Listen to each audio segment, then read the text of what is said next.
Okay, folks, happy Wednesday evening here. And I'm going to try to do some painting.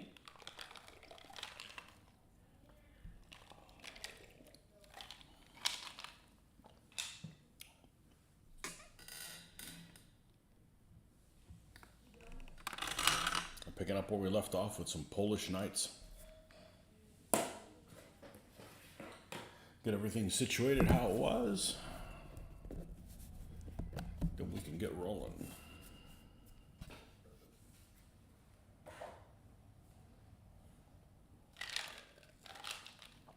I never understood when I've watched a few people's feeds before. And one of the things that they would have is they would have they would start, the feed would come on. And it would say something along the lines of, streaming starting soon or something like that. And never, I'm like, well, why even bother putting that on there? Just start your damn feed.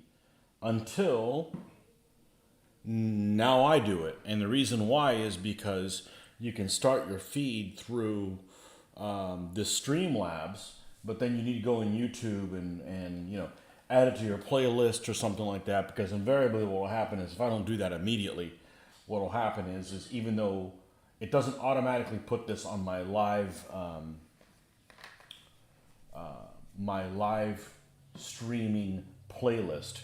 So I have to go back and do it, and I've forgotten before and go back like 2 weeks later, and the last 10 videos aren't on there, and so that's what people do. So you get it started, but then you put the little blocking thing on there, and because I've always wondered, like, why even telling me that you're going to start your stream soon? Just freaking start it, right? Now you know. The mysteries of the internets.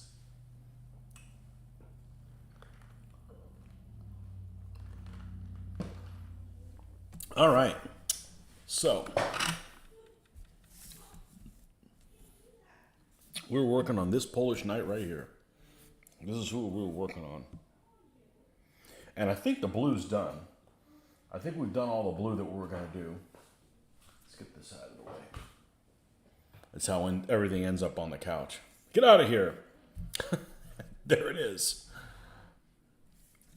And yeah, the blue's done. I think we were working on a horse.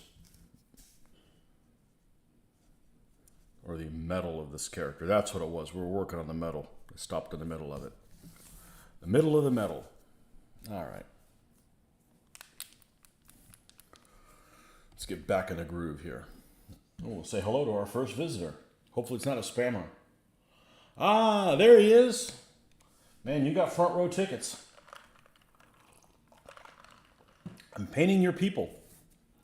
They better do well in battle, because lately knights have been leaving me hanging. Big time. Knights, I love to paint them, hate to play them. Hate to play them. They're just so moody.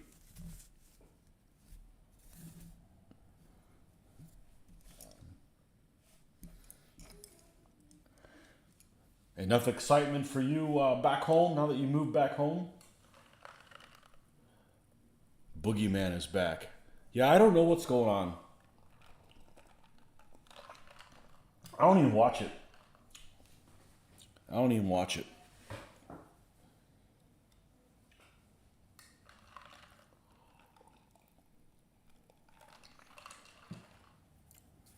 I have no idea what's going on.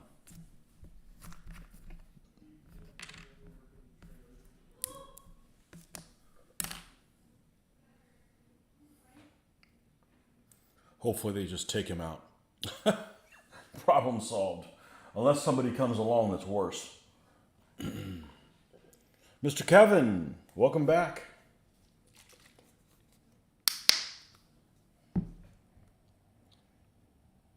Welcome back. We got Poland and Arizona. Actually, Arizona might be bigger than Poland. I don't know. Probably not. That's a good question.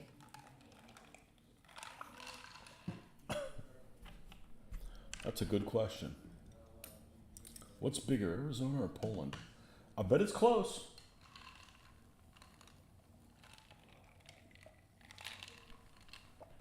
Oh, I've got to look that up.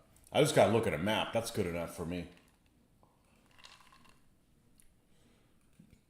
I spend all day looking at maps at work. Let's see. All right, before I look at it, I'm going to bet Poland is bigger.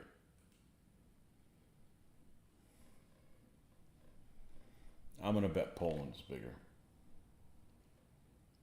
Okay, Arizona's about that big. Yeah, well, Poland's actually significantly bigger. Okay.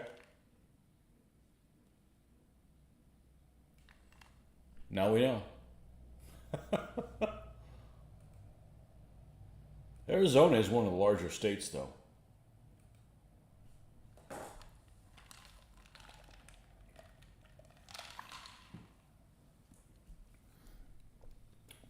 There's some chintzy small states. That's not one of them.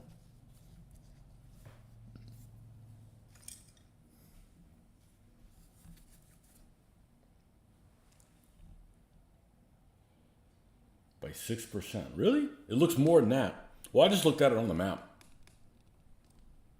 Okay, well, they're close in size then. I might be looking at a projection that it was just the Google Maps. I just pulled it up and said, okay, it's about this big, and the other one's big. Okay, cool. Yeah, hopefully you don't get any fireworks while you're over there. Hopefully things stay calm where you're at.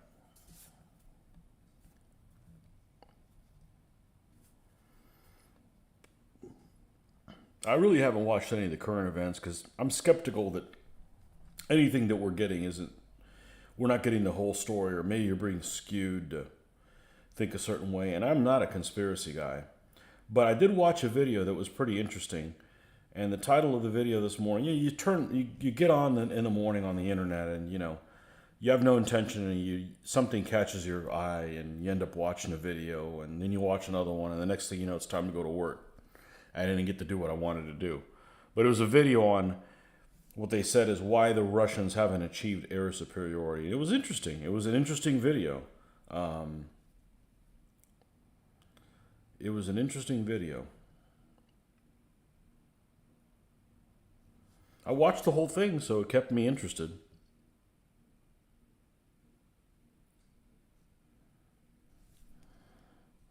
All right, this guy has... Oh, he's got like Shin Guards. Those have got to be metallic. Yeah, we're going to do them. We're going to do them metallic.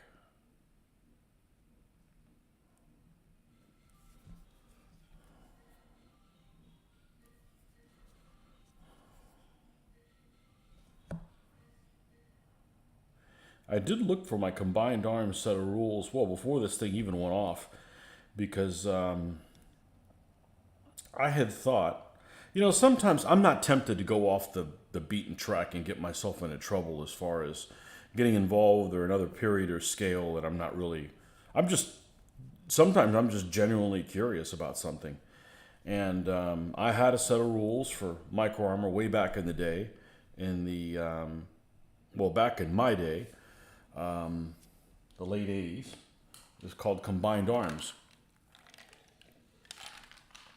And we played it quite a bit. Enough to realize that we didn't want to use any American forces because it wasn't even fair. This was even before the first Gulf War. And it was like, you just couldn't do anything against that. You put 3 Abrams tanks out there. So what is that, a company?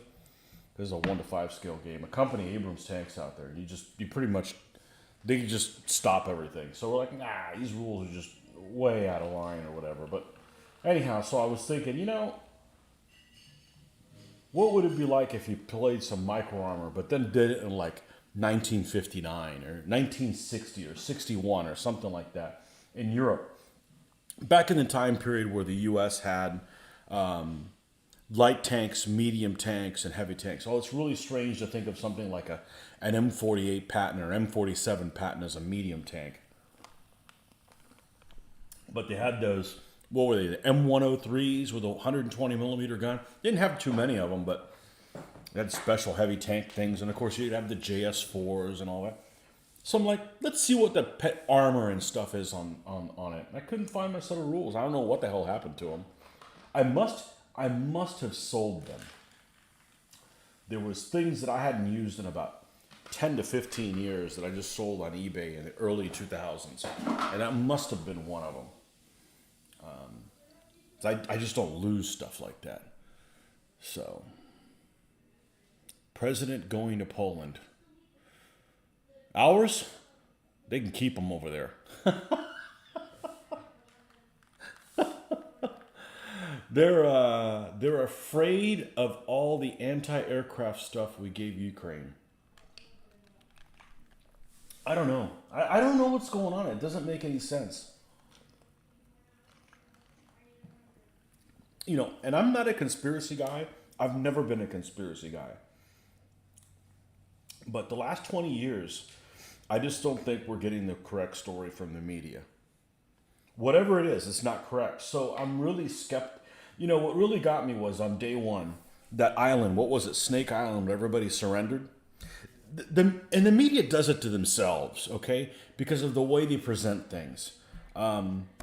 Like you'll turn on the internet, okay? And this isn't me posting it. This is a news outlet.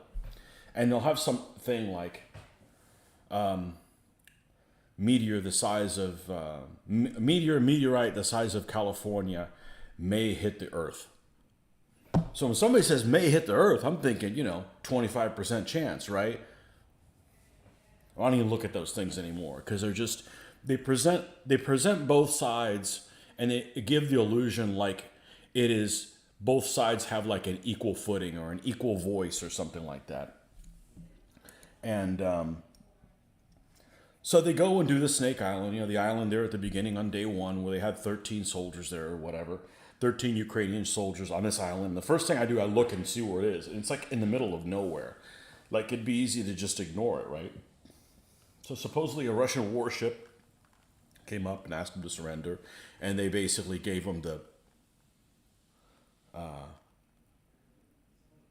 Anthony McAuliffe response from Bastogne. Except the modern version is, F your mother, basically. And they were killed because of it. And like 3 days later or 4 days later, you find out they didn't really kill them. So like right off the bat, they're already saying mistruths. So I'm like, and it's a war, so you're only going to see certain things, and so I really haven't been paying attention to it a whole lot, but it sucks because the people that are in the middle of it all, they're the ones that are really getting the shaft, but no thanks. No thanks. You don't want to see the president?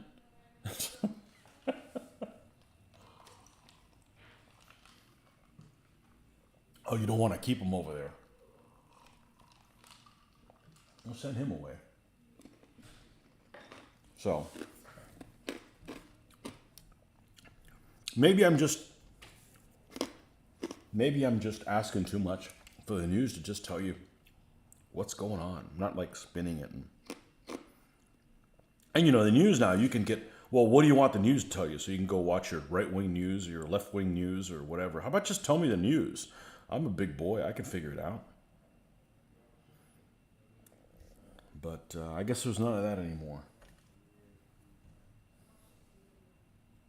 So I'm not really sure what's going on. I mean, it doesn't make any sense. It doesn't make any sense that you would do a two-prong attack and it would stall the way it supposedly stalled.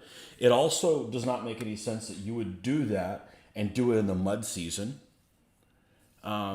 Why would you attack in the mud season? I mean, read World War II. No one did any. It stopped the entire German advance in 1941. It stopped the Russian counterattack in 1942. It's like you don't go in the mud season. It just doesn't. None of it makes any sense. The casualty figures are, not that I want the casualty figures to be high, but were extremely unrealistically low. I don't know.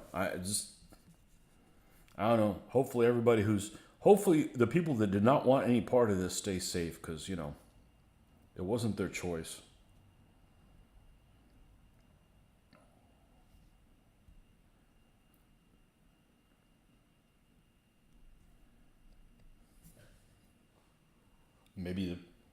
Maybe we're all fools and we thought the Russians were more capable than they were.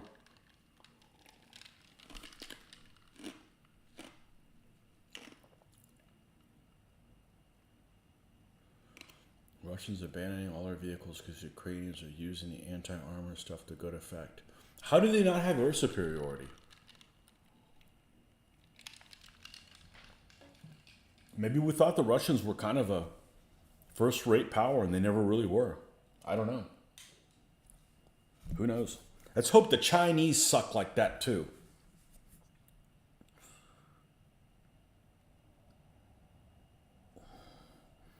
I just hope we don't get into a war with them. If we're going to get into, I don't want to get into a war with anybody. If we're going to get into a war with somebody, let it be China, not Russia. Not that I want to get into a war with anybody, but nobody wins with those, except the people that make weapons.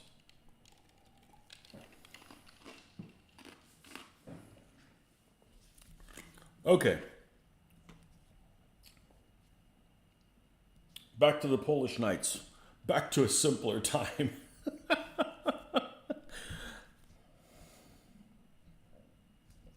And we can talk about these I don't know if it's controversial, but I talk about this. I started not talking about it. I'm like, why not? I mean, you could talk about reasonable things. I mean, all you see on Facebook is people have really unreasonable stuff. All you got to do is listen to each other. And as long as you got people that are reasonable, you're not going to get in a fight with reasonable people. If you got bots or, fake folks on there or people that are trying to push an agenda, but nobody wants civilians killed or have a war or something like that. I mean, I'm a warmonger when I'm playing war games, but I'm a pacifist every day,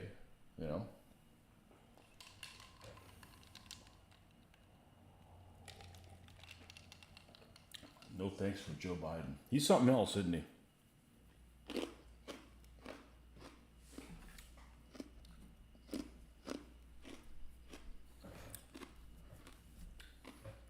He's something else. Ukraine uses small operational groups plus drones and anti-tank weapons.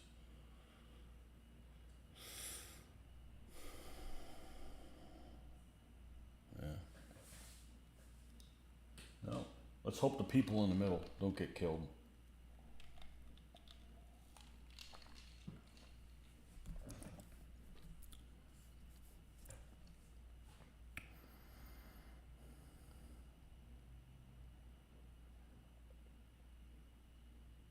All right. I think if we're going to do any trappings, we probably need to do a light gray because it's going to pop nicely from that. That's what we're going to do. So let's get us, I'm lazy. I mean, I've got all these grays. I might as well use one that's already pre-mixed, as I like to say. Russia uses conscripts with no experience. So what you're saying is if we would have done something like a Fulda Gap, 1985, the Russians would have gotten their ass beat? Wouldn't have even been close, huh? We were overestimating their capabilities this whole time. We just didn't know it. I mean, the Russians got some badass guys, some Spetsnaz or something like that,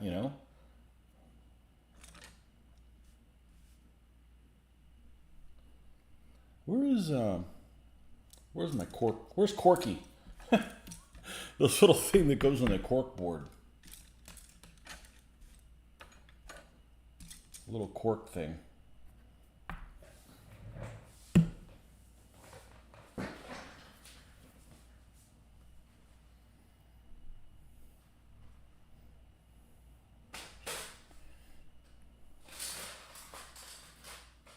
All I need to do is unclog the top of this thing. You'd think it'd be easier to find this thing here.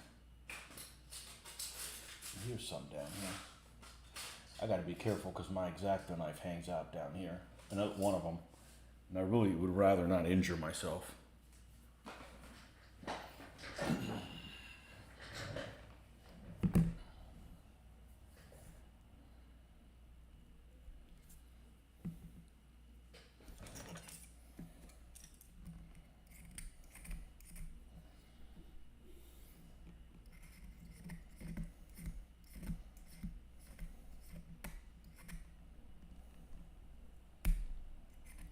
You know, the problem I have with the whole thing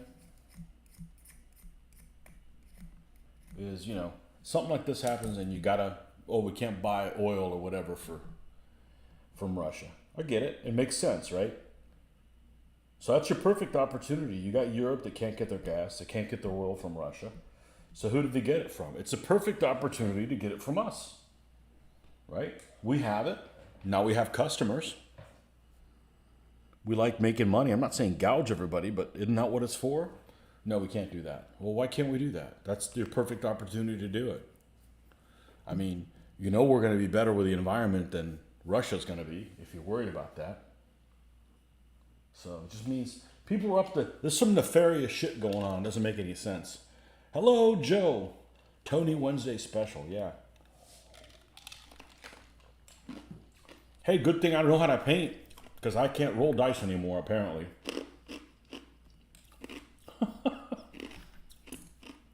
I just don't know how to roll dice anymore. But I don't let it bother me because I can paint. If I was a bad painter, yeah, I'd be doomed. Clay S, welcome. You did like seeing samurai in action. I could imagine a lot of 6 CV units lumbering around the battlefield. 2 dragons figures, correct. I'm not sure what his figures were, to be honest with you. I have a ton of 2 dragon figures because I bought them from somebody. But I actually have both extremes of the samurai and 15s. I got 2 dragons that I haven't painted any of them. So I got them already by the time I built my samurai army. But I got the samurai figures for Peter Pig, which I like because Peter Pig, they're beautiful figures, but they were on the small end. So I figured, why not have small figures that are Japanese, right? I mean, it makes sense. You know, it'd be the whole reason why I wouldn't want like Germans from Peter Pig, because they run small, and the Germans during that time, I'm talking about Germans from barbarian Germans, you know, they were notoriously larger than Romans, so why would I want to do that? But Peter Pigs would be, they're absolutely gorgeous figures. But my army isn't 2.2 compatible, isn't 3.0 compatible, still stuck with 2.2. So this guy talked me into buying his samurai from him, and I got more samurai I know what to do with. And the R2 Dragon, and they're really incompatible. To use them on the same stand, I'll use them in the same army, but I have a bunch of them to do. But the ones Marty had, he bought them from somebody. I don't think they were 2 Dragon, because 2 Dragon look kind of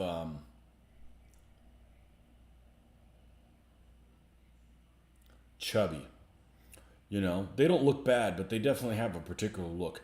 Now, the thing I like the best about the Peter Pig ones, the Peter Pigs are the only guys that I know of, that I can think of right off the bat, that have the banners built in as part of the figure. So in other words, you don't have to go and glue the banners on the figure. They're already on their backs. So that's one less thing that can break off your guys.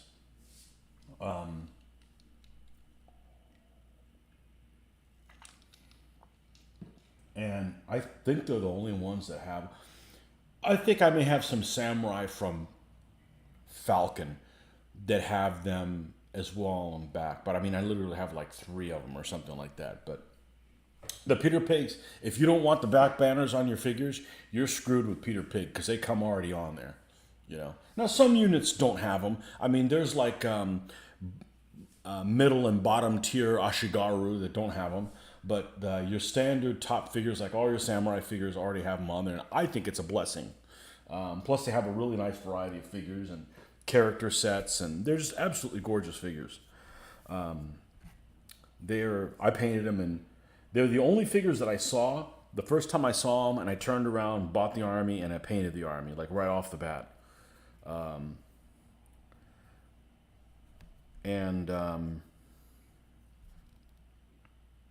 Love them. They're just not 3.0 compatible. I need to build like 5 different stands. And I thought I was going to do them next. Actually, if you watch the Asian Persuasion that we did, the army that I played was an army I was going to build based on all the little pieces, parts that I have from all my armies that got nerfed and being converted to 3.0. And now that army is just turned into massive losers. I don't think they're worth it. I don't know why. I thought that army was a really good army. You know, it's got 3 solid spear, a solid blade, a fast crossbowman, 3 fast crossbowmen, a light horse, and 3 cataphracts, and one of them is the general. I just can't seem to win with them. I went and looked at all my records that I'd done with that army, and they're 1-7 or something like that. I just don't know why that army is so crappy.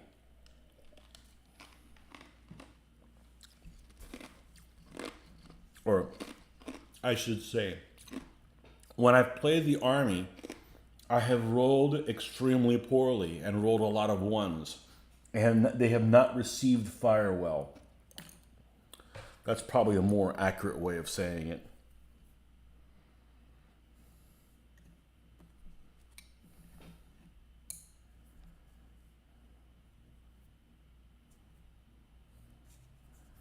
They have not received fire well.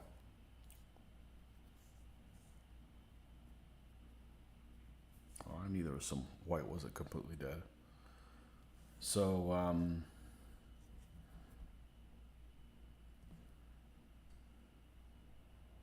sometimes when you have an army that's really good, you feel like you don't have to be too crafty. And that may end up being your own undoing. I do better with the crappier armies because I got to do, crazy stuff. You have a crap load of 2 Dragons figures. I bought them 30 years ago for WRG 7th edition. Not many rules back then. My DBA armies, Marian Romans versus enemies, were for the 1.0 rule sets. I'm glad I never played 1.0 because then it would be something else I would have to remember. I'd have to unlearn. I'm sure I would have liked it, but. You have 2 Dragon Samurai or 2 Dragon other figures? The 2 Dragon Samurais are they're odd look. I don't mind odd looking figures, but I like mixing them on the same stand, but I wouldn't mix 2 Dragon and other figures on the same stand. They just look so different. They're so different. The 2 Dragons have really big heads. They're fine. I don't mind my figures looking cartoonish to a degree. I just don't think that they would work well on the same stand. And they were unavailable for a while. Now they're available again, from what I understand. I think you can order them from Minifigs. That Minifigs carries them, or they're listed on their website. But I don't have a problem with funky looking figures. I've got Tin Soldier figures for my Ptolemaics, and those are funky looking guys. They look like the comic strip character Ziggy. They're very strange looking. But they look good painted up. I don't know what speed the fan is, but it likes to grunt at this speed. So let's change it to, let's try 3.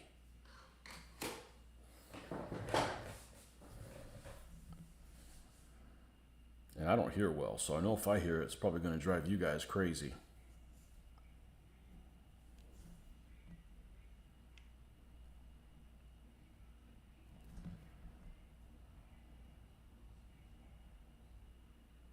I just picked exactly the same speed it was at. I'll leave it alone. I'll leave it alone till you guys start bleeding out of your ears. Hopefully it doesn't get too bad to that point.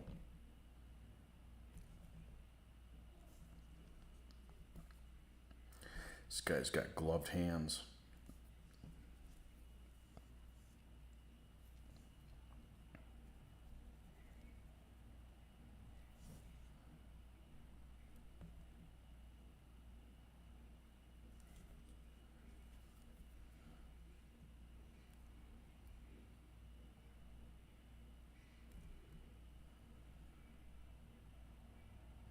But I actually pulled some figures out yesterday. I had gotten a whole bunch of figures from Marty, and I thought I had done a video on them. I had done a video on some figures that I got from Marty, but not these in particular. These I actually bought from him. And I thought I'd done a video, so I'm like, I'll just watch the video and see what's in there. But I couldn't find it, so I opened through there. Kind of wish you'd do a figure review comparing how well they do with each other. I could do that. I got enough different manufacturers. What figures in particular are you looking for? Name me some. We'll pull some out. I don't have any. I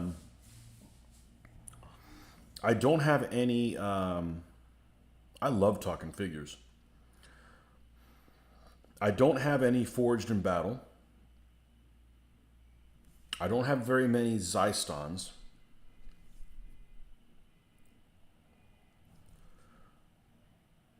That's what? That speed just isn't going to cut it, is it? Let's go down to 2.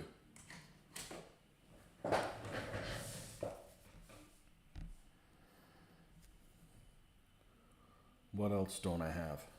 I don't have any Kurisan. I have no Legio Heroica. I mean, just about every figure is compatible with any other manufacturer. There's very few exceptions. There's very few exceptions. You wouldn't want to use like Zyston with Chariot. You know, Chariot are slender and a bit small, and Zyston are super bulky and on the large end of things. You know, but just about, I mean, I've used a museum figure that was like a almost 20 millimeter, and they were called Dixon back then. It was a place out of Virginia. Just samurai. They do have skinny legs, never painted them up. Maybe Pike and Shot or some units for Pikeman's Lament. Yeah, they're really strange. They're really strange looking, but hey, they're better than, if I was doing sculpting, they definitely look better than anything I would do.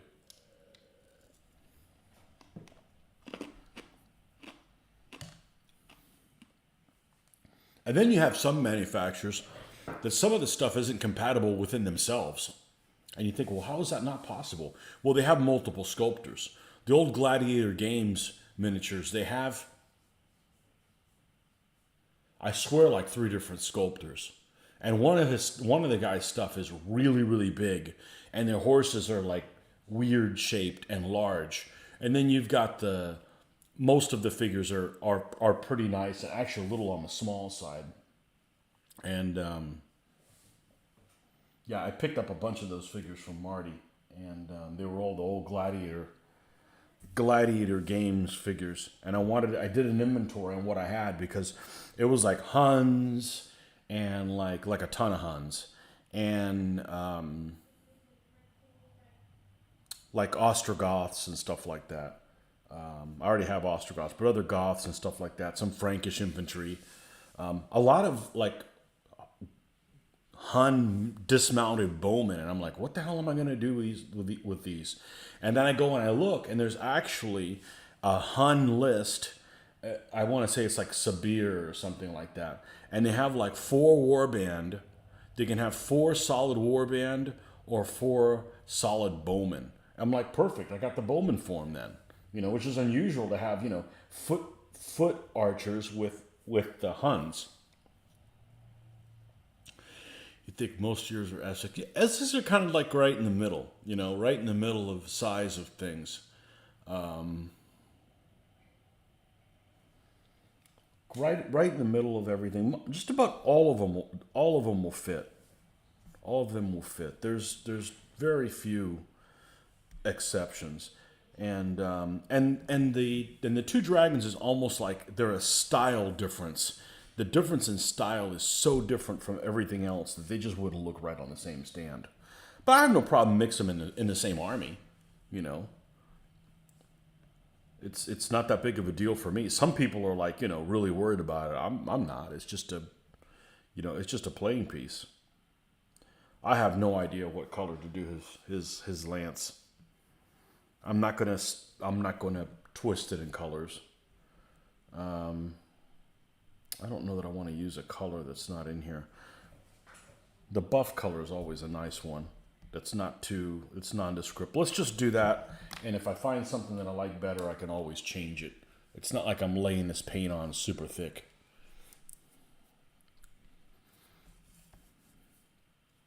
So I have an update. I ordered some figures almost a month ago. 3 weeks ago. From a manufacturer that many people don't like. But I do.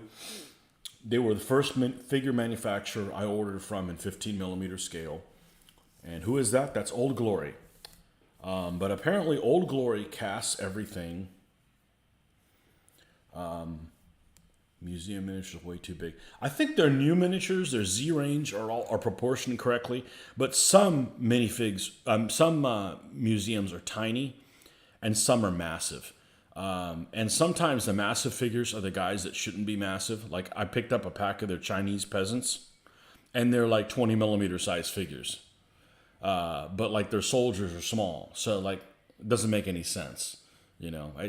And it's all just like one sculptor. I think the owner Dave is the one that sculpted all the figures. So I don't understand why he has such a huge discrepancy in his figures, in his figure sizes when he's the one doing it. He must have his reasons. But yeah, they're all over the place. That's strange to have, you know, one manufacturer that you can't, that's difficult to use within itself. Now, what I did do is on one of my Irish stands, I'll go pull that stand. That one should be easy to find. I think I put my Irish away. I did. Okay, and it's an Auxilia stand. Here it is. And it has some Essex figures and a museum guy that's actually, it has 3 different manufacturers on here. I don't know how this will come up on the live video. This has some figures that are, God, who's the guy in the middle is Essex. The huge guy is museum. This guy's museum. This guy's Essex, and this is an ancient figure. I want to say it's a Mike's Models figure. It sounds about right. And let's get let me do a close up on this so you guys can see what's going on. And this is 3 totally different manufacturers, and they, well, I like how they turned out. It actually looks pretty good on the screen. All right, and I'm gonna move this because I got better control with this. Let me get my little zoom window out of the way, as I'm in my own way. Okay. So this guy is, I believe he's a Mike's Models. These are all Irish. And they almost looks like the middle one and him are a similar style, but they're not. He's very rustic looking.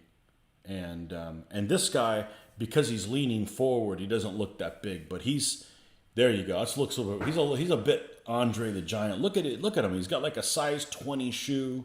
You know, he ate all the porridge, you know, and yeah, I think that they work okay because people are different sizes. Now, one thing that runs, if you're doing something that involves like firearms, you know, and you mix different sizes, and you know, guys have different size, say MP40s, that's not going to work, right? Because they only make them in one size. But if you're talking about figures, you know, they make people in different sizes. So I think those worked out pretty well. Well, you want to talk about figure comparisons? Let's talk about figure comparisons. What the hell, right? Let me go grab. Let's talk about samurai. You bought some army painter grass tufts. They're perfect with your Irish. Have yellow flowers. I don't know about all that flowery stuff. I've seen some flowery things, and I've kind of not picked them up. They're a little too much. I don't know, but I'm going to do something different with the Byzantines. The Byzantines are going to be different. Oh, this is a different basing. Well, the tufts are different for the Polish. You know, they're kind of the same, but kind of not. All right. Let me go grab some of my samurai figures.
Okay, so here it has a selection of my Peter Pig Samurai. Actually, I'm going to leave these guys up here, just so you can see. These are Essex. These are Peter Pig Samurai, and Peter Pig guys run a little on the small side. But they're Japanese, so they should be smaller, right? And these are probably painted about 2009, before I discovered that I liked the edge of the stand in black better than just the brown. This brown, by the way, is the base color brown I was using. I would just paint the edge and just left it that way. I like the black better. And they're beautiful figures. And they have the built-in, the banner is stuck to this guy. You can't take it off of them if you wanted to. And they have a variety of different stuff. They've got face masks and all kinds of stuff. Look at this guy with a red face mask. See if he comes out okay. This guy, I got to do it backwards. This guy here on the end. They're beautiful figures. They don't mesh really well. So in other words, they're hard sometimes to stick other guys in close combat with them because they stick out. But that's some of their foot troops. And here's some Ashugaru, also with the built-in banners. And there's something floating around the internet about some of their banner patterns. And I wanted to do mine based on a battle that a couple of guys fought in a later period. It's actually like 10 years after 1542, which is when the samurai period ends in DBA. And this is actually like 1555 or something like that. And they actually have an Osprey book on it. It's the Battle of Kawanakajima, or Kawanakajima. And that's what I got some of these banners from there, including this cavalry right here. And this cavalry on their banners is actually a radish. Oh, there we go. And that painting table always seems to be in the way. Here it is, Kawanakajima, 1553 to 1564. And there's an Osprey book on it.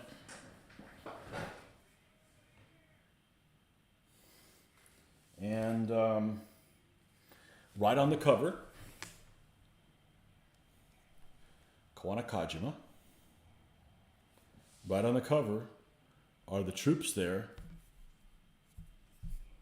with the radishes on their banners. And they actually have, one leader actually has a big grasshopper.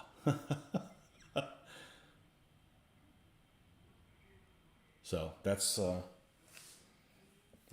I got that idea from, or that inspiration from. So these are the and their horses are pretty normal sized. They're all one-piece castings, which I honestly prefer. Just cut the crap and give me a one-piece casting.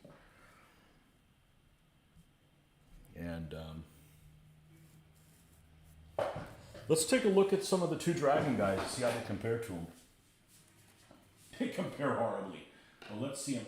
I wanted to go in there and look for them anyways. Now, it is going to take me probably a little bit of time to try to find them. Because I think, well, I know where they're not at. They're not in the huge pile of lead. They're in the smaller pile of lead, which is also huge. But it's not the one I pulled out the other day, or a couple weeks ago when I was looking through my Byzantine figures. It wasn't one of those. It was, it's the other box. Let's zoom out this a little bit, so because this isn't going to come in handy just yet. Let's zoom out on this. Okay, let's go to the closet.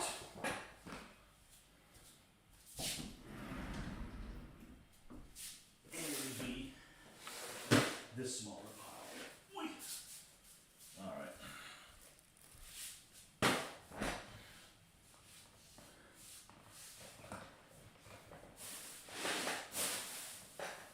Let's get these out of the way for now. Should I take the little Polish flag off since we're not talking about Polish? Hey, we're here having a good time. Let's See if we can put these on the screen there, but not. There we go.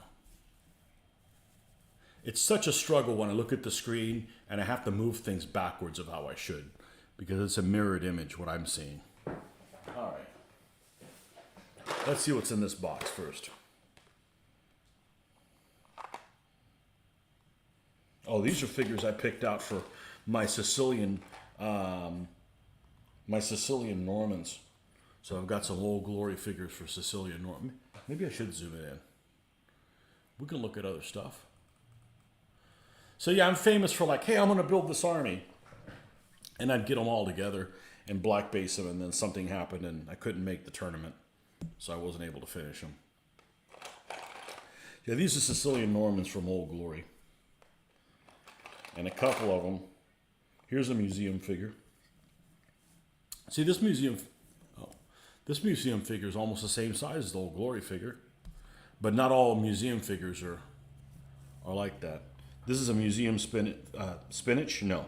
A museum figure for the Spanish. For their Spanish Normans.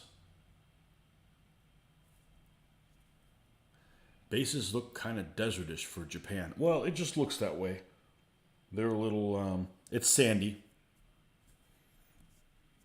It's the same colors that I do now. I think it is. Yeah. I don't think it changed. These were the first figures that I went to, what did we do new on them? Oh, we used the goop for the first time on these. Yeah, here's another Spanish. From the Spanish Norman range from museum. And here's a guy that actually put a little turban on the end. Because I wanted my Normans to look a little Arab-like. Just a little bit. So anyways, this is my Sicilian Normans. Who knows when the hell I'm going to get around to doing them. Alright, what's in this bag? This may be the samurai. This is the samurai. Well, that didn't take long. That was quick. And I believe all these guys are True Dragon. I thought they were, except for the first bag I pick out, which is some Old Glory guys. And I'm not sure who the hell these. Oh, these are like women warriors or something like that. Useless. I bought this big like grab bag of like tons of figures, and I think I even made up an army already and gave it away or sold it. I forgot which one it is. I had so many damn figures.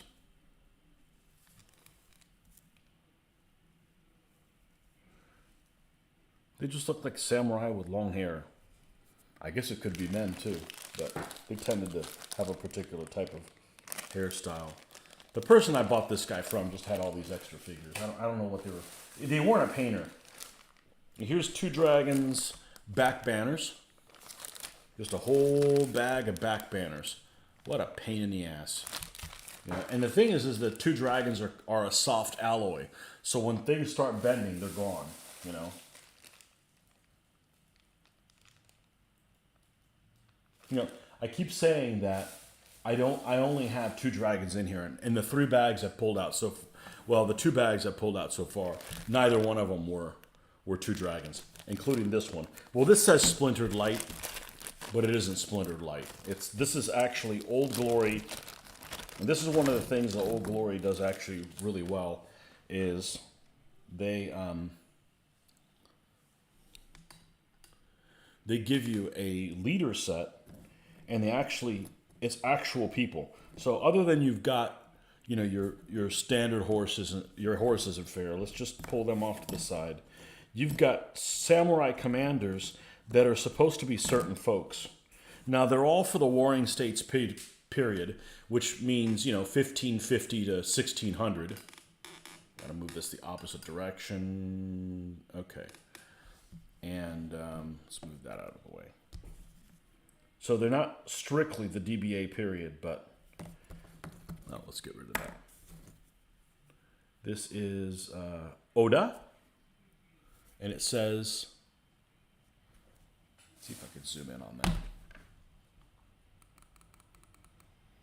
On the spot that's between the legs, it actually has the person's name on there. I don't know if you can make that out. This glare is too powerful on the camera. Oda. Okay. And then this guy is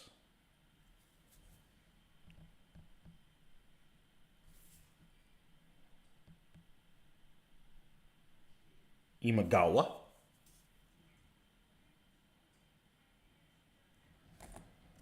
And this guy is Ishiba.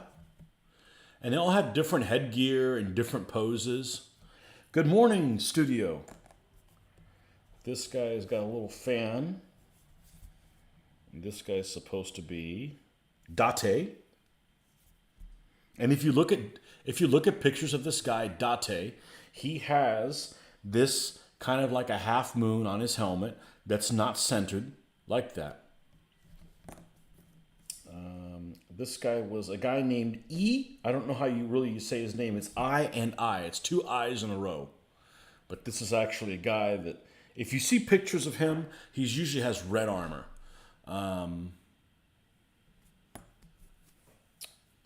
This guy is, what's his face? Can't think of what his name is. Hojo. That's right. He started all the hotel chains in Japan. Hojo. You look at pictures of Hojo, he's got a big crested helm like that. Big cone head.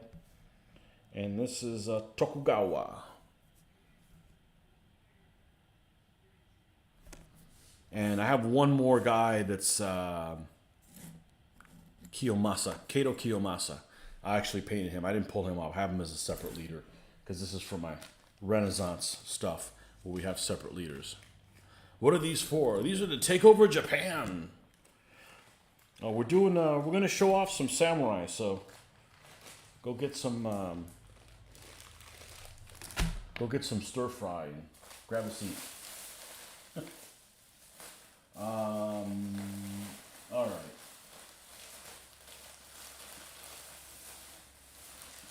What in the four hells is in here? Well, it says samurai, all right, and this is all two dragons. Okay, here is some. And the worst thing about these guys is the fact that they have back banners. I don't care that they have a unique style, but I'll show you what these guys look like compared to. I think these are Ronin. The free agents. All right. And these all should be the same pose in each pack, because I went through and put them together like that. But let's get some of these guys here. Let's look at the picture, make sure it's clear. Yeah, they're a little Ziggy-like. They actually look more Ziggy-like on your screen than they do in real life. Okay? Now let's look at some of the samurai from Peter Pig next to them. And let's put them on a stand so that we have similar height.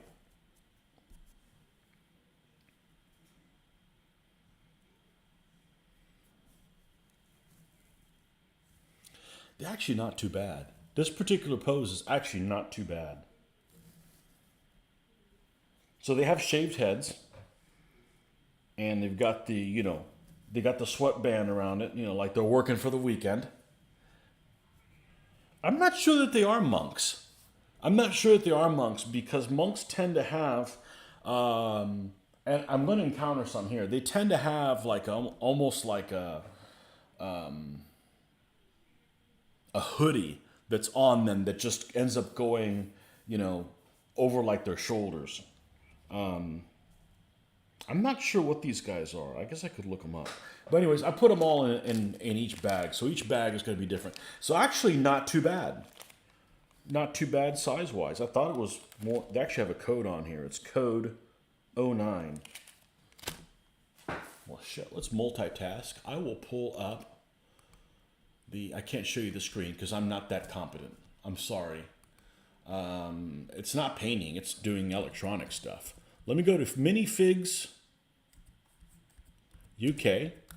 And at Minifigs UK, they have, well, not Minifigs Me, that's the Lego figures that, that Rick's all about. Now this is Miniature Figures UK. There's a listing on the left, or there used to be, for Two Dragons Productions.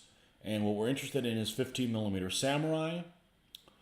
And wow, you can't just list them all. So let's go to, they got Ashugaru, Cavalry and Horses, Guns and Accessories, Ninja, Peasants, Ronin, Samurai, Samurai Lords, Warrior Monks. Let's go to Warrior Monks and see what we have there, since somebody said they thought there were Warrior Monks. Well, there's no listing 09 for that. I wish there were Warrior Monks, because I actually need them to be Warrior Monks for something, but I think they're Ronin. What number did we say they were? 09? Nope. Okay, what about Samurai? Is there an 09 Samurai? No. Ninja guns. They're not Ashugaru. They're not Samurai Lords. Oh, F it. Well, I tried to be helpful. That'll teach me. I don't know what the hell they are. It's a head cow. Yeah, this guy's working for the weekend. Go watch that music video and you'll see what I'm talking about. Anyhow, not too bad out of scale. They're definitely chunkier.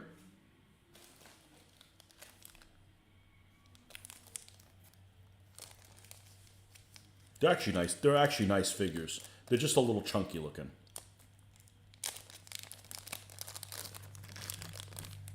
I got 3 of these guys.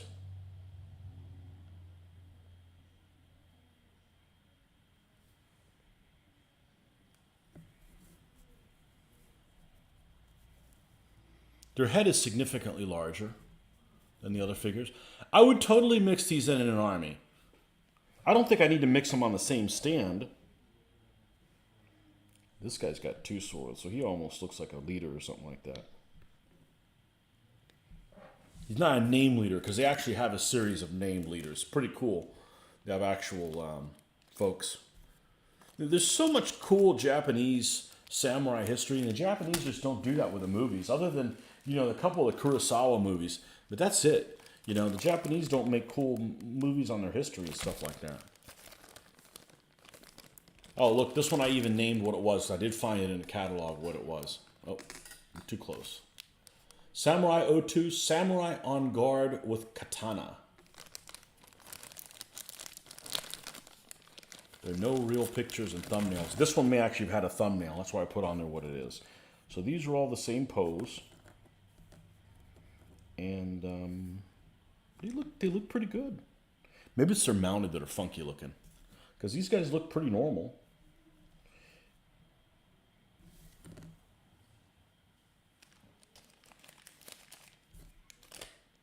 Stop, you're going to get my juices flowing. I'm going to want to do convert my 2.2 army to 3.0 next.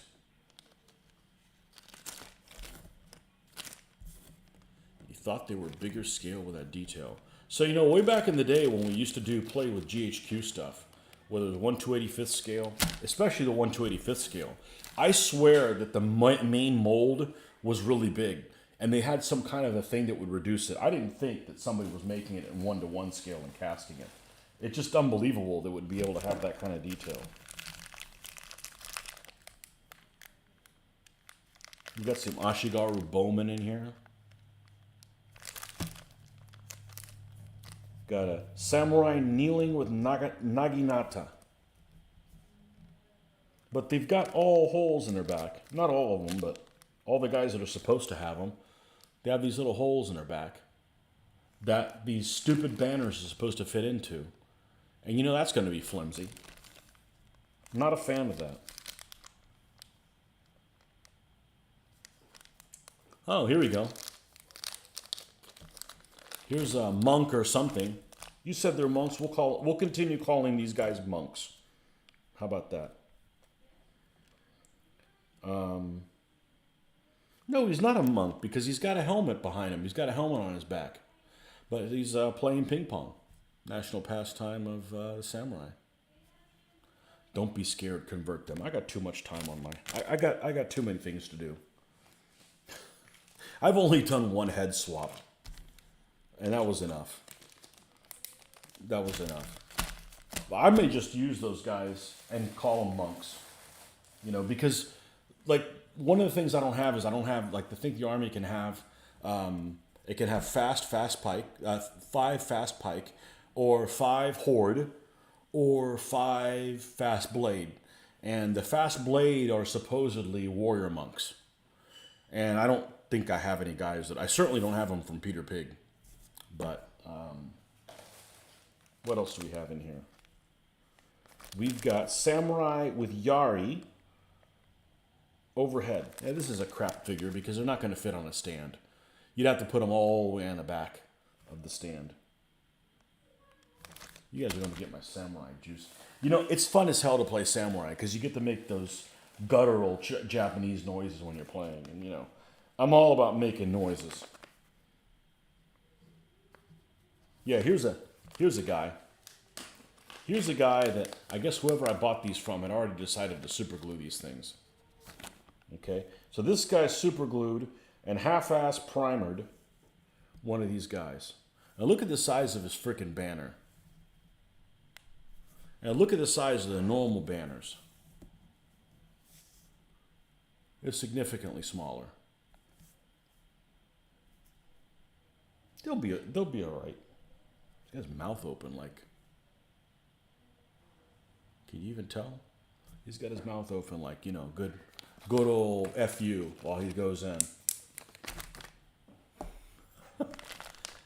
Half sound effects are half the fun in the battle. I don't know. I think they're more than half the fun in the battle.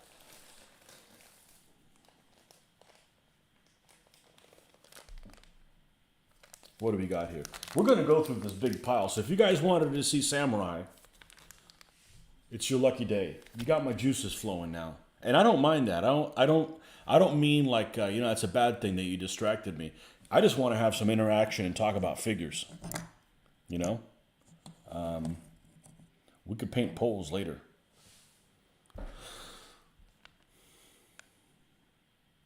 Is a miniatures war game still a war game without the sound effects? Only when boring people play.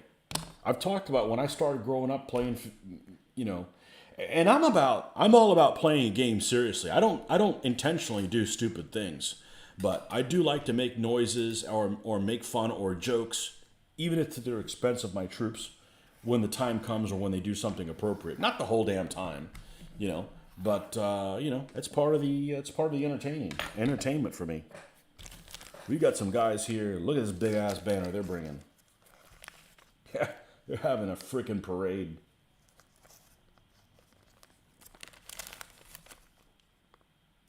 That is a big banner. So this is a guy that you put that would be a perfect fit on the back of the 6th Cavalry stand when it's the overall commander of the army. Wednesday Night Samurai. What could be better? Yeah. Okay, we did them. This looks like a commander. This looks like a commander. Let's take a look at this dude.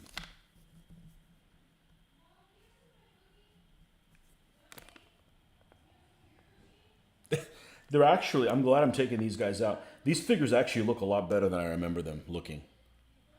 And I can just look at these guys. These guys will paint up a treat.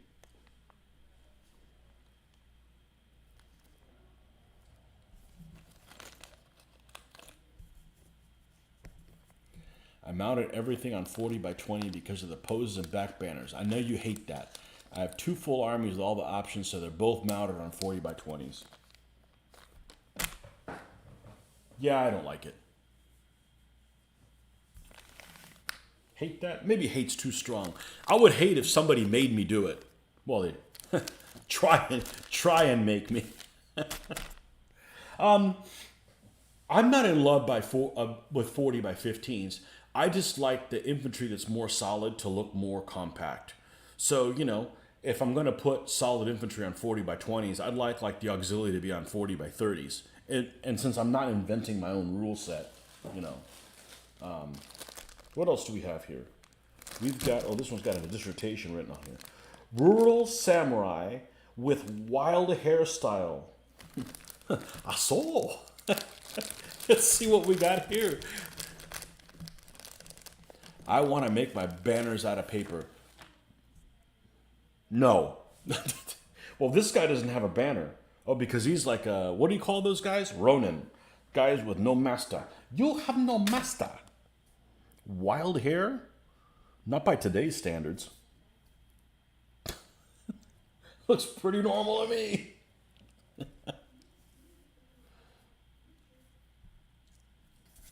So all these in the pack, I already pre-sorted them. These are all exactly the same pose. So, you know, I don't remember how the hell they were, but it was a mess. It was a freaking mess. This is Stocky Samurai Commander. Why is it stocky? I'm not making this guy a commander. He looks lame. This guy's got no personality. I'm not following this guy anywhere. I guess I left him in the package because everybody in there was in the same pose. All right, what do we got here? We got one single guy all by himself. This guy is a minifigs. I can tell you already by what he looks like. And this is the guy that I would use for a command post because samurai can actually have a command post. Look at this guy. This guy looks like, who's that guy that's a nemesis of the guy I was building? Oh man, I don't study this shit no more. Wesugu Kenshin was the guy I was building. So this is Takeda. Takeda with red armor sitting on his little stool sitter dude.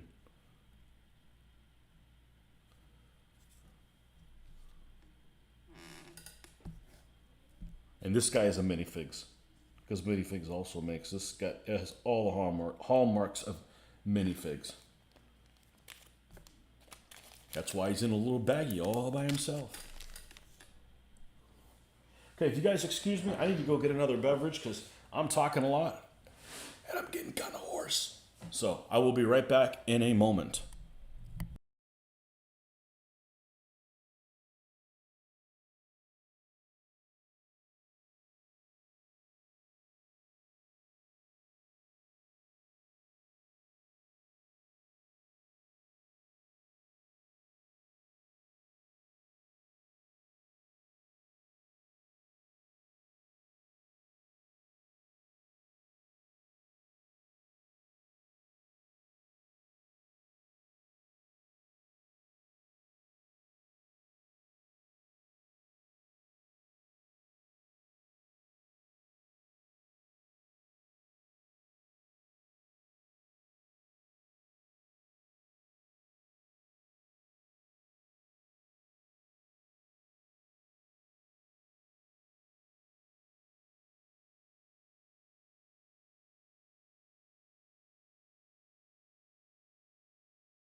And the thing that sucks the most about samurai is there's hardly any variation to the army. So there's like zero incentive to build two of them. Oh no, not that kind of horse.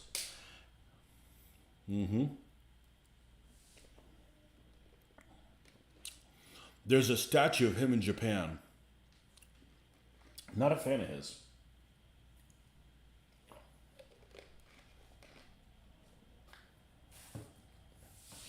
Played a couple video games on him. He just seems like he's a dick. They probably all are. They all have short man complex.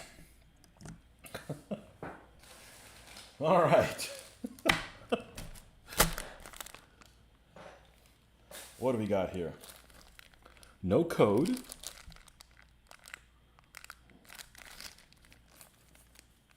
Oh, look at this guy. Look at this pose.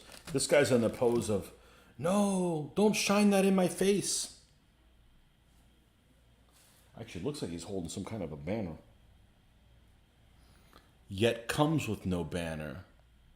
Ye that have no banner.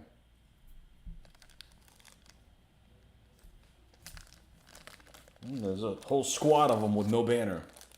I said, this was like a huge grab bag of stuff. What else do we have here?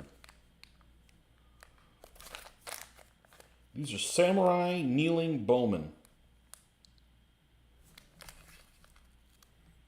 Well, the bowmen in this period are Ashugaru, not samurai. I mean, there's samurai bowmen, they're just not represented in DBA. So any bowmen, there's not very many, and they're not samurai guys, so not very useful. Samurai standing with bow. Also not very useful. What else we got here? Little monk dudes with bows. What else we got here? I'm gonna be saying that a lot because I haven't even touched the beginnings of what's in here. And this guy's pretty cool. Got some serious flash on him though. This guy does not have a little bandana on him. He's not working for the weekend. Because the samurai had these, bad haircuts. Maybe they just didn't want to...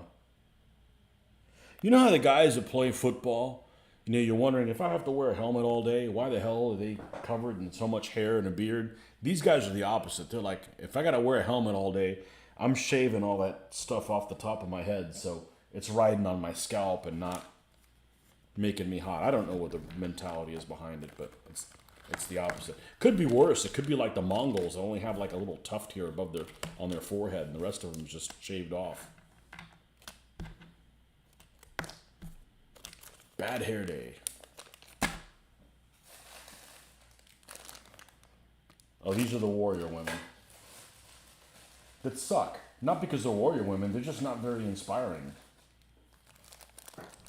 I just noticed that Old Glory, I went to the website today, and Old Glory just released in their Vikings range some shield maidens. They don't look that good, but I figured I'd mention it.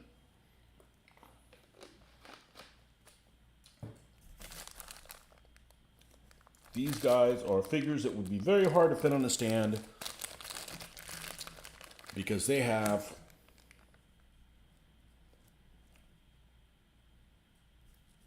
the Naginata way the hell out here. Way the hell out here. Looks cool though. They're kind of a soft alloy, so that's kind of a problem. That can be a problem later on. And you end up bending up your own figures just moving them around. This is Samurai Commander with baton. He's better than the other commander. I don't mean the sitting down one. I mean the other guy that, like I said, I wouldn't follow him anywhere.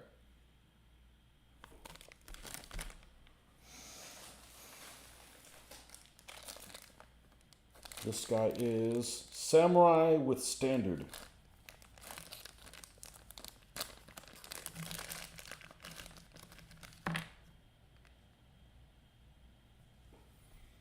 Samurai with standard. Tiny compared to that other one that's holding that huge ass standard. So unfortunately, there's a lot of information. There's a lot of information on samurai for the Warring States period, which basically is that late 1500s period, where you've got all the Nobunagas and the Kenshins and the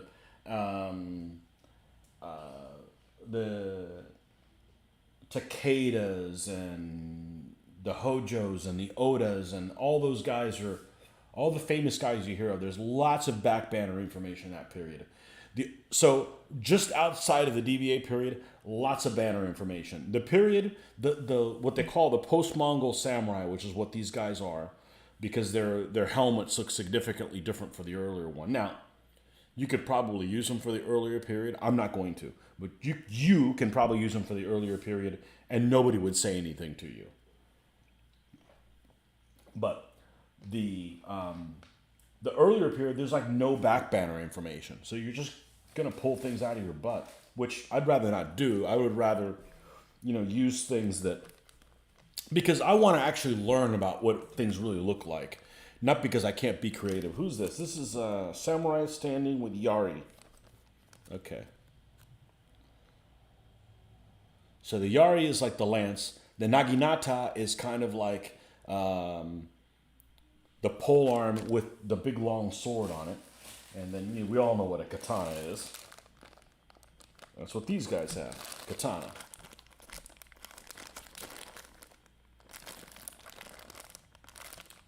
That's the swordsman. Now we're done with this bag. I don't know why these were in this bag as opposed to a different one. Let's just put them back in this bag. And then we have a host of more stuff in here.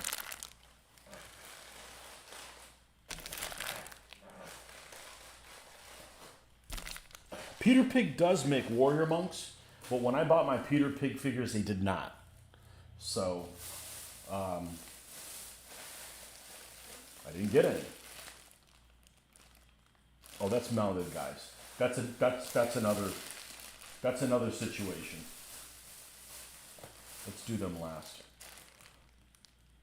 Oh, this is all Ashugaru. Okay, that's why they're divided that way. This is peasants. Why are these not together? Oh, because these are some ass clown looking dudes. I don't mean that in a good way. These are not Peter Pig. These are not, well, they're not Peter Pig either. I'm not sure who they are. They're cruddy is what they are. We'll take a look at them as well. What else is left after that? That's it?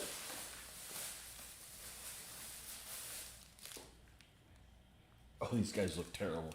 Oh, these guys would be made fun of in school. Let's do them next. Let's make fun of them. I don't mind making fun of people's sculpts. I still admit they're better than anything I would do, but I'm not a sculptor. You can make fun of my painting. That ever comes up. All right. Look at these ass clowns.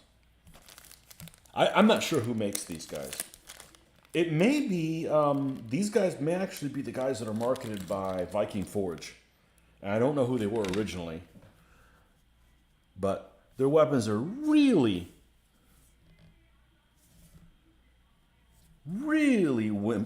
very thin. Their heads are very large. They look like a... Who's that guy off the Burger King commercials? Around the 80s. The Duke of Dowd or somebody like that. They don't look like hamburger's got a crushed face. Like the Duke of Dowd or something like that. Look at these. Let's see if we can get closer on this.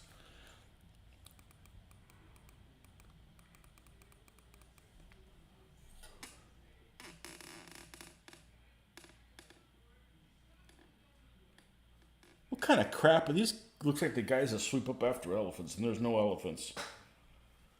Look, and their weapons are all like twisty-turny, and they're super thin.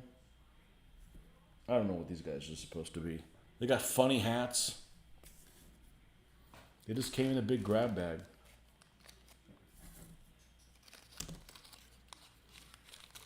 I think I went on Viking Forge, and this is where I saw them. They're not any good. They're not any good. What else is here? Other guys that suck, but it says Ronin on them. Oh, these are actually two dragons. These guys also suck. Figures that suck.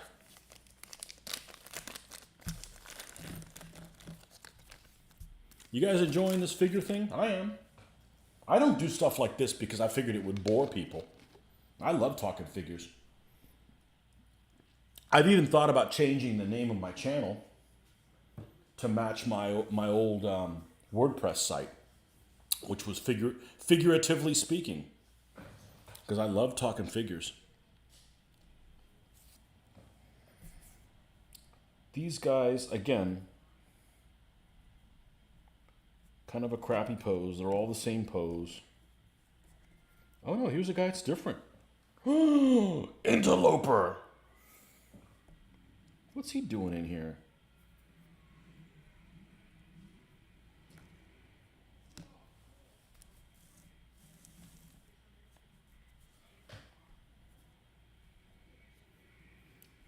All the same poses except that guy. I wonder if there's another pack with him in there and he just showed up in the wrong one.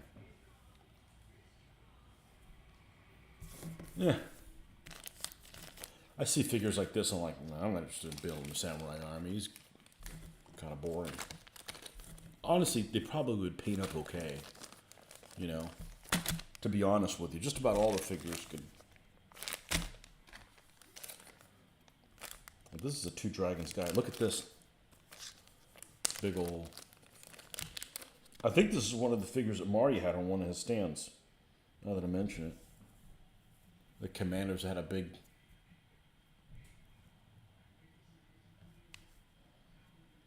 Maybe he smoked something inside of that and you throw it down so it doesn't escape. I don't know. I'm just talking out loud. I don't know anything about that shit. I really don't.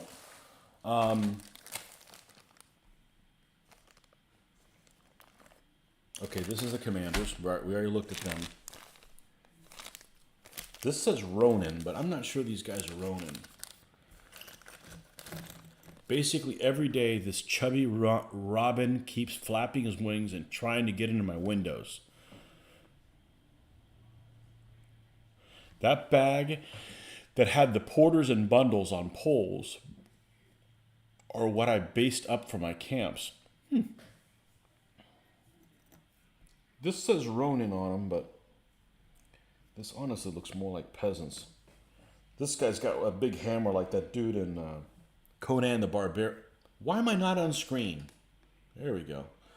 The guy in Conan the Barbarian. Remember that big mallet that dude had? These are all different poses.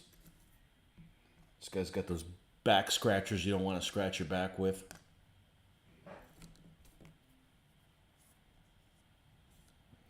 I don't know why it says Ronin. Oh, because they say R-O on the back. They say R-O-N. So these are the Ronin guys. Well, they don't look like they have any armor at all. They got a two-handed weapon and a katana and one of those harikiri type daggers. Disemboweling, self-disemboweling. Can make a WRG 7.0 army with all those. Oh no, I'm not learning how to play that. It isn't like flying fast and slamming into the window. It's standing outside the window and headbutting and flapping and swings on different windows too. Well, do you believe in reincarnation? Maybe it's a gamer. I have a hard time in believing in things I see. Okay, we did this samurai bag, right? This is peasants. And what would you say this was? Ashugaru.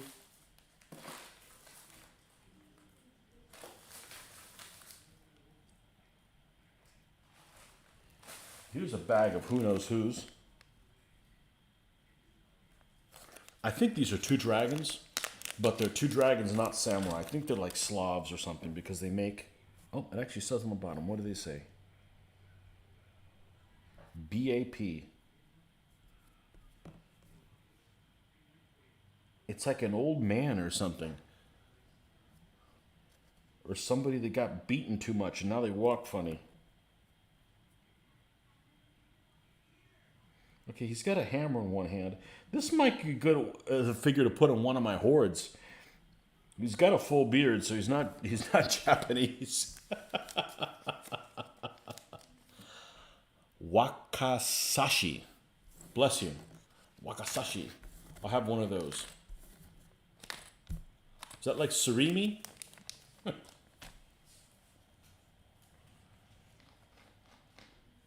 I like Japanese stuff. All my favorite vehicles are Japanese. All right. It's kind of a land of extremes, though, isn't it? Okay, peasants, Ashugaru. Who the hell's in this? Oh, mounted dudes. We'll leave them for last. Let's do the peasants. They don't ever get any love. Peasants don't get any love.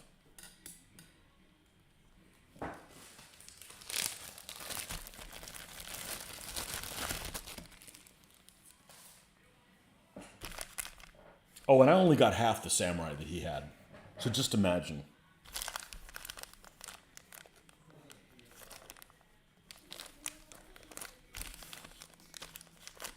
Am I too zoomed in? There we go.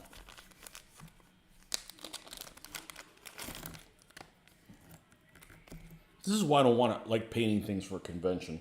Because I feel zero pressure to get the figures I'm doing done. They'll get done when they get done. Look at this guy. Okay, so he's got his hair in a top knot. He's got one of those coolie hats that looks like it's made of reeds. And he's got like it's obviously bamboo because it's all like, you know, has all the dividing things of the reeds there. And looks like he's got some facial hair. He's a pole dancer. Hey, he's got to make a living. That's one bag.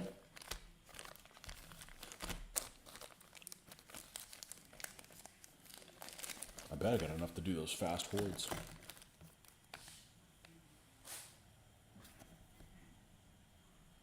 These guys looks like they've been working on the railroad. Oh, it's a hoe. A hoe made of bamboo. Well, that doesn't seem like it would last very long.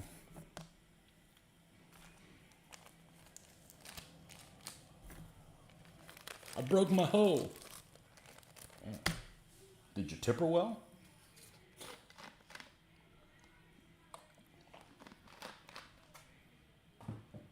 All right. Oh, look at this guy.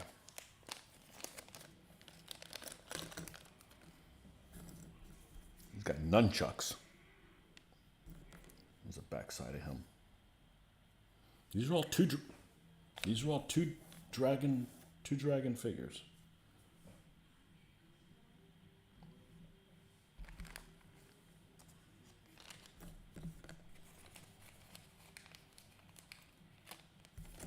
I don't even remember what state these guys were in because they certainly weren't divided the way I have them. I have them divided like useful. Here's another peasant dude with a full growth.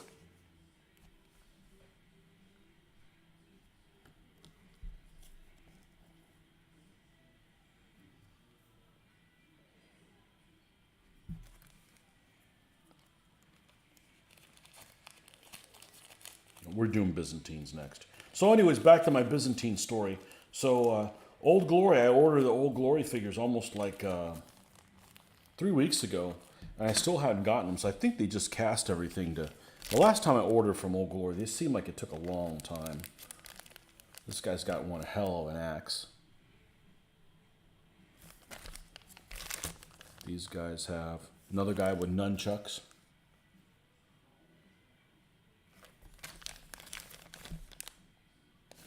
Oh, this guy has a traditional sword. And peasant advancing with bow. He's got another coolie hat as well. These guys, some of these guys would probably work for a Vietnamese army. Because Mitch has been wanting a Vietnamese army like something fierce. Well, his wife is Vietnamese, so, you know, there's the tie-in. And it's a cool army that nobody has. You know, that's always neat. Okay, that's the peasants. Ashugaru next, and it looks like there's some Old Glory Ashugaru in here. You rushed to paint an army for tournament in Cali. I never went. Tournament was for King Arthur armies.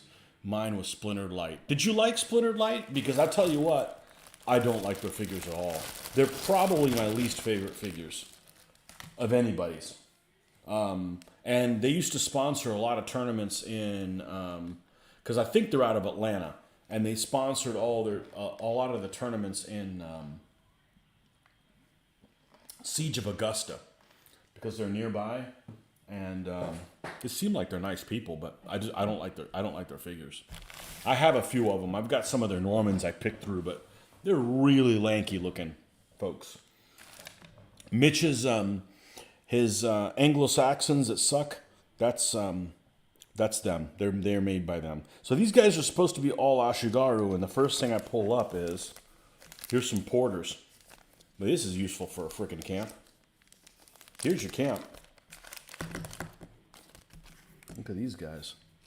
Let's make sure it's in focus. Yeah. Why is the camera's always in the wrong damn place? You camera, you stay there. Got some porters there. Got one guy carrying two. And these guys carrying individual stuff. There's a camp/baggage element. You don't like the pose as much. Of the Splintered Light, I don't like them. They just seem, they're weird. Again, better than I would do sculpting, but not a fan. And they were all the rage when they came. Well, first of all, they came out with stuff that I'm not particularly interested in. I'm not really interested in that period. In that period, in that time thing, I'm not... Oh, this guy's got a rifle. Or a musket, I'm sorry. Or a arquebus.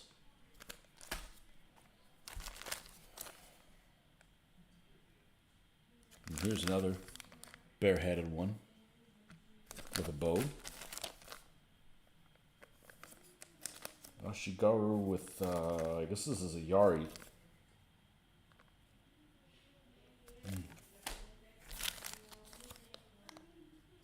Here's, almost looks like an Ashugaru commander.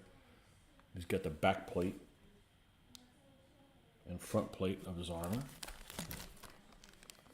Here's one just standing. Two of them. Ashugaru Bowmen by... Yep, this is manufactured. I thought they were Old Glory. They're not. Those would work for collision course. You bet. You betcha. Somebody's paying attention. What do you guys think about collision course? It's Mitch's favorite. I think the advantage that collision... I like it a lot better on a 24-inch board. I don't really care for collision course on a 30. It's a little too big. I like a 30-inch board. I just don't like the idea that it's on that big of a table. I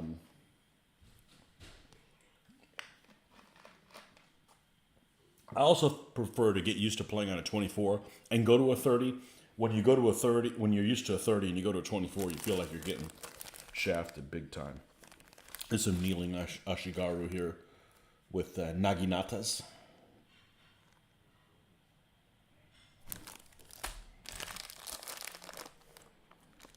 Here's some Ashugaru with firearms.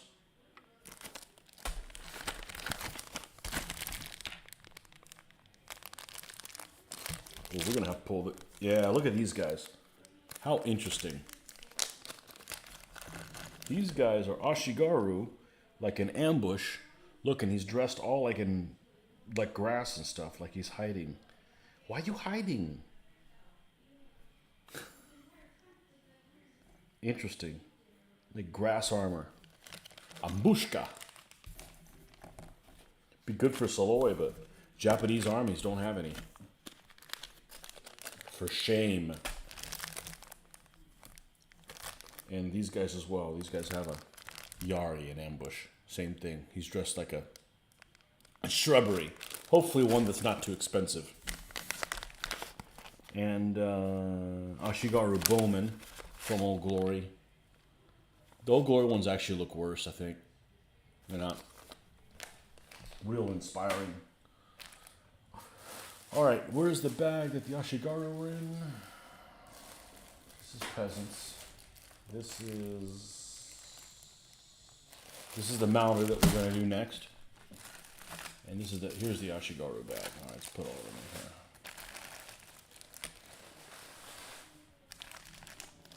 And again, it doesn't matter if you use stuff that it really isn't. I mean, you could use regular samurai instead of them monks for those fast blade.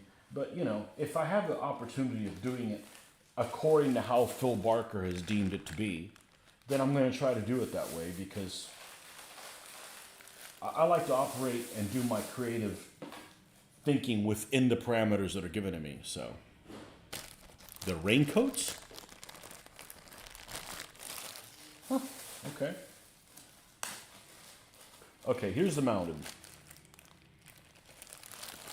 Oh, what a morass this is. All right.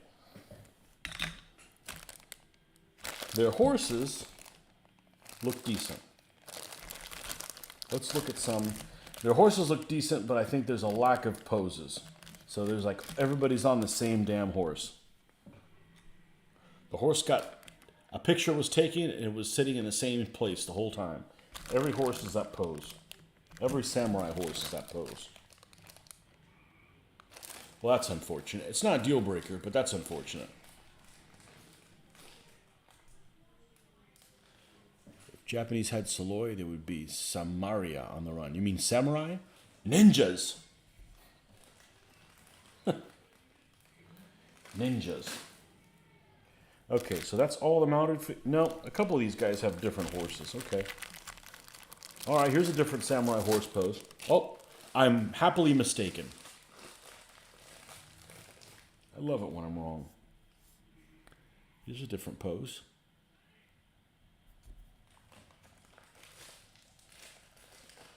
So according to Phil Barker, the samurai should be represented, the ones that are the deep calf should be represented by a standard calf at the front, like this, and then a foot stand that measures the same dimensions of 3 followers behind. Not this size, but the same size as the front one. So,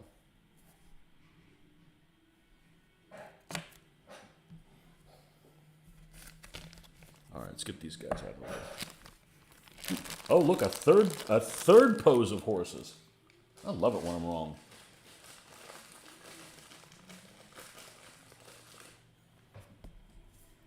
Here's another one.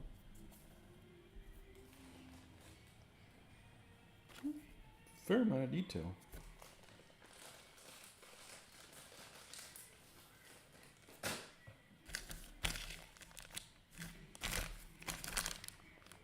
I'm even more wrong. Oh boy. Samurai, yes, Stephen. We're talking about samurai, and that's what we're doing. Well, we're not going to mess with these guys. Let's not get crazy. Look at this last pose. Now, let's look at this horse. For those of you that are my age or older, what does this horse remind you of? In particular, this pose. There's only 4 poses for the horses. I could be wrong, but that's what I have. I ordered everything 30 years ago. 4 poses is enough, even 2. But just don't give me 1. So this reminds me of that stupid dragon thing off Never-Ending Story. Go look it up. That's what it looks like. And I hadn't seen that movie in, I don't know, since I was like 12, probably. That fluffy puff dragon or whatever. What is it? A cloud dragon. It's a freaking poodle that flies through the damn air. That's what I remember it looking like. Yes. So this is not a very useful horse as far as I'm concerned. I would never mount my figures on it. It looks extremely odd. Extremely odd looking horse. Never-Ending Story. No, I'm not going to do any singing. You're welcome. I can drink enough to dance, but not to sing.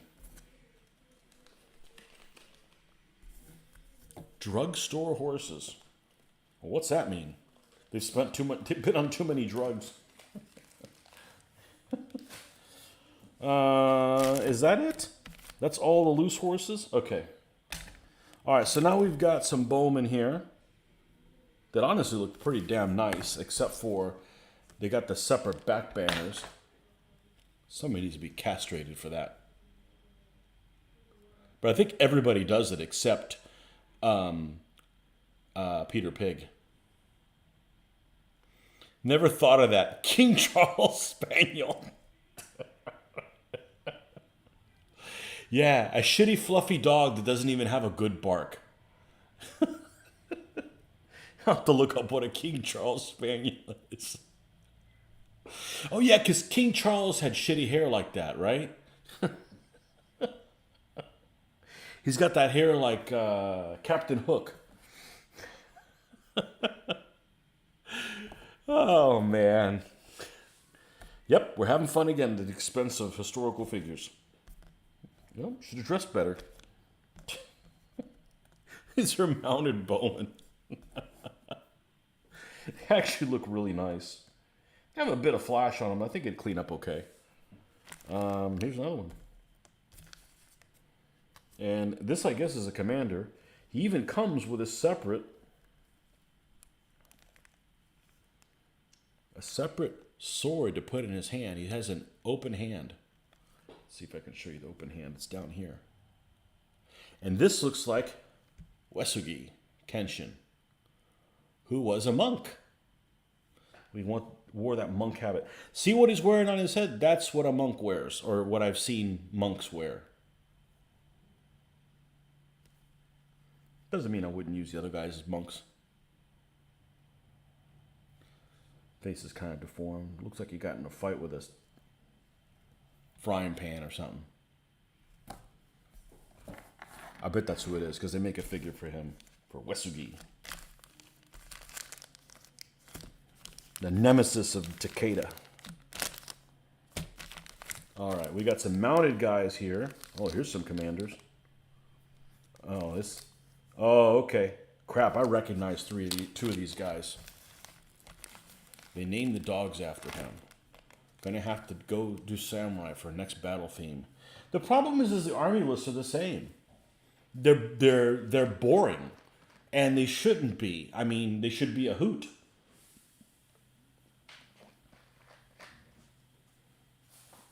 They should be a hoot. All right, let's see if I can recognize who these guys are. I shouldn't show you them. One of these guys, I have no idea who he is. And it's this guy. I have no idea which famous commander he's supposed to be. And actually, their heads look really, really big. They're standard. I was thinking that all of their figures had heads that look like this.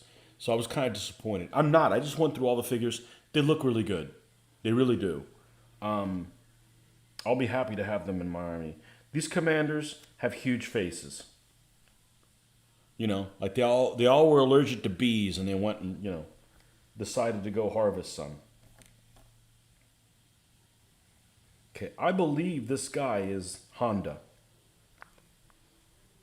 As I remember, Honda has the elk ears, and the elk thing's unfortunately broken. So he's had a bad day at the... And then this guy is the nemesis of the other guy. This is Takeda. Because Takeda has almost looks like a dragon type, demon type helmet.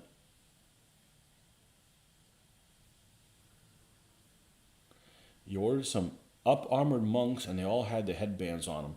Okay, I'll use mine as that then. Works for me. I have your blessing. I mean, I shouldn't have to order more damn... I shouldn't have to order any more damn samurai figures ever in my entire life. So, I have your blessing. Works for me. All right, what do we got here? These are all bowmen. Like they have got the bow at the ready. Riders. And these guys are shooting. And these guys have yaris over their head. Only 2 for some reason. And what are these? More samurai shooting. Mounted. And this looks to be like guys with yaris. And mounted, my favorite pose. Mounted guys swinging a sword. Upright. Like, you know, batter up type move. Yeah. It's all fun and games till you hit somebody with that. Hopefully you don't get thrown off your horse. Be tight on them stirrups, boys. And that's all the samurai have. Could call the big guy Pumpkinhead. Oh, we could do better than that. Rutabaga head. Rutabaga. You rutabaga. Anyhow, that's the samurai. I wouldn't put them on the same stand as Peter Pig, but I think they're compatible in the same army. No, I think it should work fine. I don't see any issues with that. What's this back here? Oh, this is poles and such. They stay up here. Anything else in this thing worth commenting about? Oh, these are my French wars of religion and stuff like that. We're not going to get into that. That's for a different day. It's too much for me to paint and come up with rules at the same time. We've got to wait till I'm retired for that. If you guys are into the Renaissance period, there's a wonderful game out there made by Richard Bodley Scott. So he's the one that helped Phil with, well, he may have helped him with 1.0, but I know he was involved in 2.2. And his Field of Glory, it's called Pike and Shot. It's a computer game. And it doesn't have pips. But other than that, I think it's a pretty good game for that period. And if I ever come up with some Renaissance rules, unlike DBA RRR, they definitely would be based on many things that seem to work pretty well in that game. Other than pips. You gotta have pips.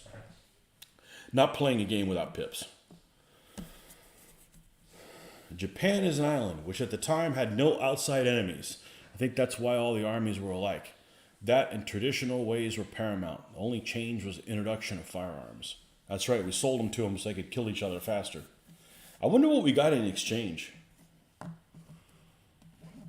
You got firearms, what do we get? Geisha girls. Alright, let's put, Poles can stay up here. Irish go back. They're having a big street party over there. They're wondering where these guys went. They gotta join them.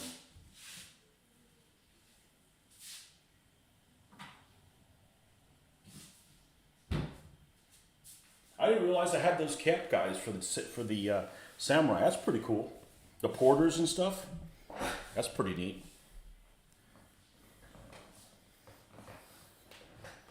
Maybe we'll do them after the Byzantines. Who knows? I do need to make that army 3.0 compatible. I built the samurai army for the first event I ran in 2007. 2007, 2009, something like, no, it must have been 2009. Marty wasn't going to be able to run DVA or something like that. I forget what it was. So I ran an event called Trudge Fest.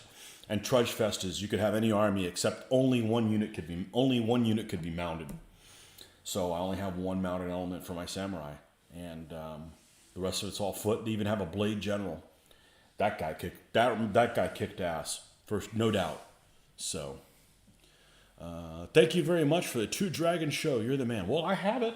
What do you think about changing the channel's name to Figure-atively Speaking? I don't want to do that now because I don't want people to go, hey, where'd your channel go? There's this other guy I subscribe to who's changed his channel name 4 times, and I thought he took his channel down, but I didn't know what it was. But Portugal was a seller, and they get exclusive trade rights in Japan. Well, we had Portugal for about, how many years did we have it? 60 years? From 1580 to 1640?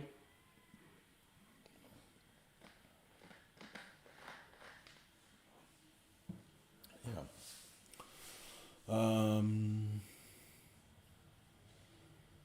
All units must move at full movement. Everybody runs.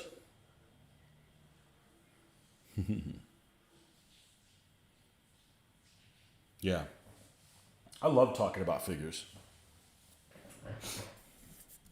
Because that's what that'll happen. I'll be, what time is it? F it, we're not going to do any painting. Let's talk about, here we go. This is what we're going to do. You ready?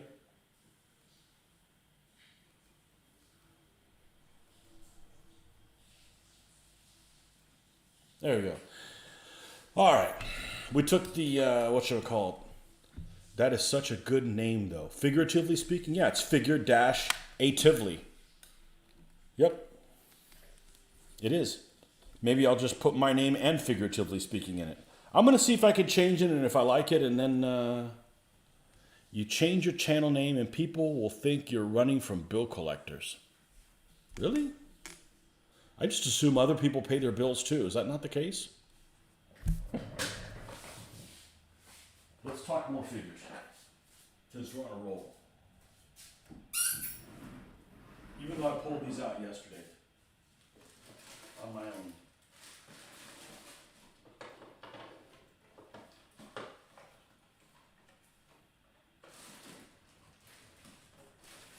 This is, Marty brought these figures to me about a year ago. And he's like, hey, I got some figures here, and maybe you want to buy them. And I'm like, I don't need any figures. And then I started looking through them, and maybe I felt bad that he'd given me so many figures. So I'm like, yeah, I'll buy these off him. And I forget how much I spent. Probably too much. $100 or something like that. I still got my money's worth, but the thing is I'm not going to work on them anytime soon, so. We'll find out how many times I can change my name, the channel's name. As I like that, figuratively speaking. I came up with it all on my own. All right. So this wine box of stuff was filled full of, we call them gladiator games now. But these are actually made in Deutschland. And they're the old molds that he bought in California when he still lived there. And I guess they were selling them at $3.20 a pack. I forgot how much I got them for. There's a lot in here, though. So let's take a look at what's in here. And I actually did an inventory because I didn't remember what it was, what I had in there. And he couldn't have just grabbed whatever they had on the shelf. Because to be honest with you, he doesn't have too many packs of too many things that are weird. In other words, it's pretty useful what he has here. And, well, I'll show you when we get to that point. So, here we go. Hun, and you'll see what kind of stuff is in there. Hun medium cavalry. These are 1, 2, 3, 4, 5 figures in a pack. Kind of a strange, actually they come out pretty well there in the video. They come, oh, here we go. We've got a bunch of red stuff. Well, hopefully you guys aren't missing a bunch of frames. I guess the drones are taking all my bandwidth up. Again, I thought that was just a morning thing, but new old stock, retail packaging. I'm in love. New old stock, yeah, haven't been touched. $3.99. I don't know if they've gone up that much in price. I know they don't make them in Germany anymore. Ooh, look, it even says West Germany. Ooh, pre-1990.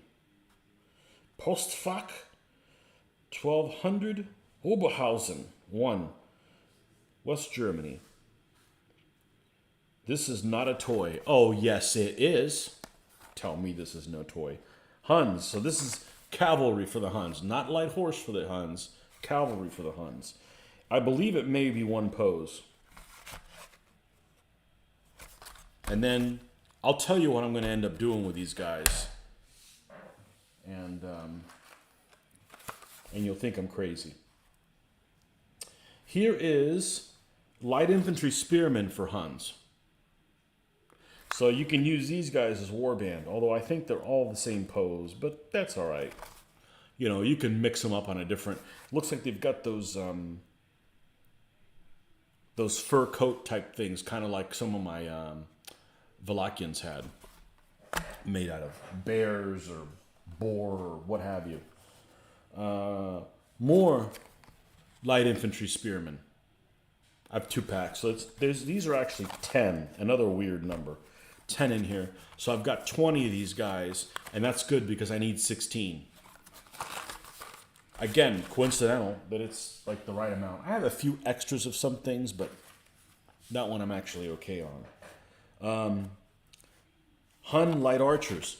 Again, seems stupid that they would have light archers because they don't really have them in the army, but the Huns actually have a list that's called I think it's the Sabir, and they have 4 solid bows they could have. Strange that they're solid, but 4 solid bows that they can have as foot troops.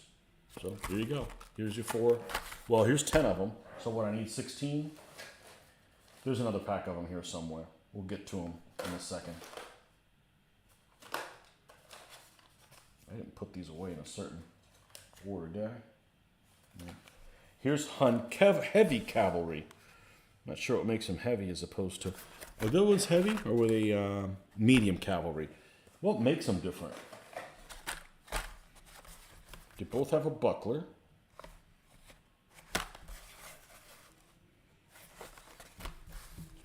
They both have a helmet. I don't know. They only have cavalry stands, so I'm not sure what the difference is.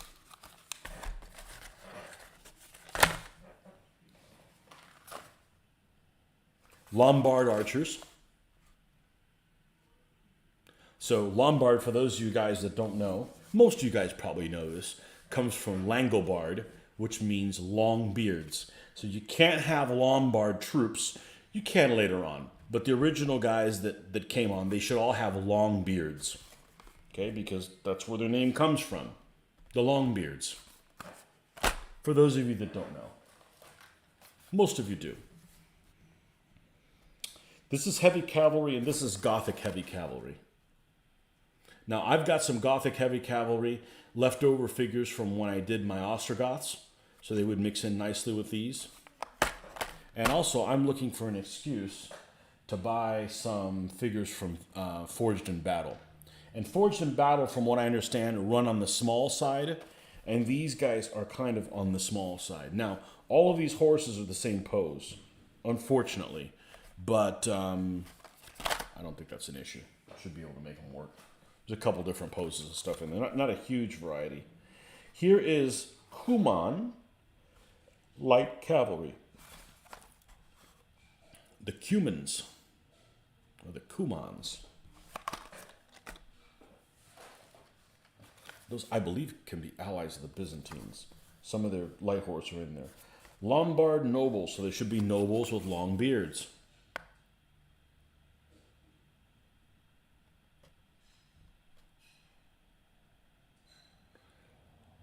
I didn't know. I thought it meant they had bad backs, but that's the Lombard Knights. Da-da-da-da-da-da. Okay. Hungarian light archers. Here's the second one of them.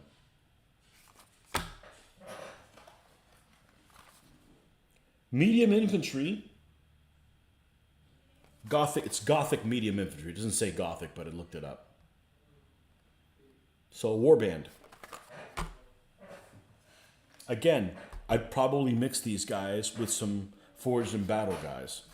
Because, you know, they don't have any variety. I think they're all like the same pose. Like, I don't want Warband all in the same pose. Extra heavy cavalry. Look at these horses. These horses are awesome. Look at them. They got the front scale armor. They got like the little protector around the eyes. Just really cool looking. They almost are seahorse looking. Neat, neat, neat stuff.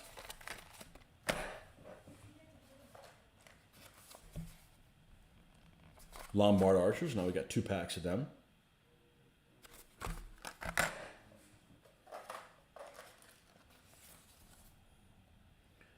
Medium infantry. Gothic medium infantry. Mix them in with the warbands to get some of that. Medium cavalry. Gothic medium cavalry. The horse poses are nice, even though there's only one pose in there. They're nice. Hun medium cavalry, we have 1 pack of those already.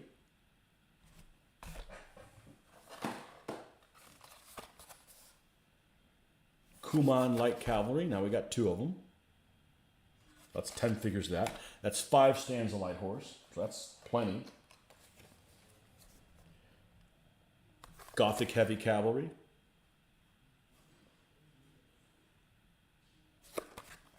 Metal Magic is what they used to call this stuff, I believe.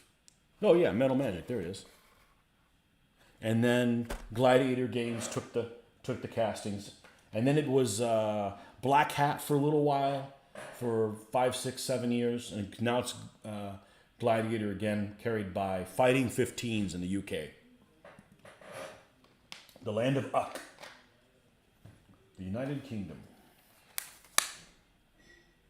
This is Cavalry Command for the Goths. Oh, I see one of those flying fish things in there. You know, that fish horn, I forget what it's called. Those are fun to paint up. I can't remember what it's called right now. The windsock looking thing. Hun Cavalry Command. There better be an Attila looking dude there. That's all I'm saying. Oh, I think this is him with a tiny little butter knife. There he is right there. There's his butter knife. Here's a toothpick. If you only have one tooth, do you need a toothpick? The answer is no. Gothic Archers. 10. It makes sense to have figures of 10. You just don't see them anymore. Frankish Infantry. That's what I thought about. Man, I could build a Frankish army. And these guys have the little axes. That's what the Franks were famous for, is those little hand axes. Franciscas, I think is what they call them. Which, they're Franks, it makes sense. Extra Heavy Cavalry Command. Again, more of those cool horses. They almost look like seahorses. Cool stuff. More Frankish Infantry. So now up to 20 of these guys. That's good because they have a lot of Warband. They have like 8 or 9 stands of Warband. Gothic Archers. Hey, I hate Warband, but that doesn't mean I won't paint them or use them. I just don't like them. Light Cavalry of who? It's Gothic Light Cavalry. I don't know if they have any Light Cavalry. Probably have to mix them in. Okay, and then we have something else that we'll pull out here in a second. Same thing. Let's put this away so I make room for what's coming up next. It's the same manufacturer. I guess some of you are entertained by this. If you guys don't like this content, you can leave. No, we never get to do this stuff.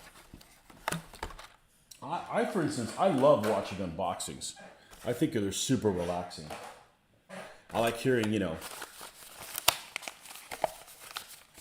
sounds like that and things of that nature, packaging, seeing how things come in there. I like that kind of stuff. It's pretty relaxing.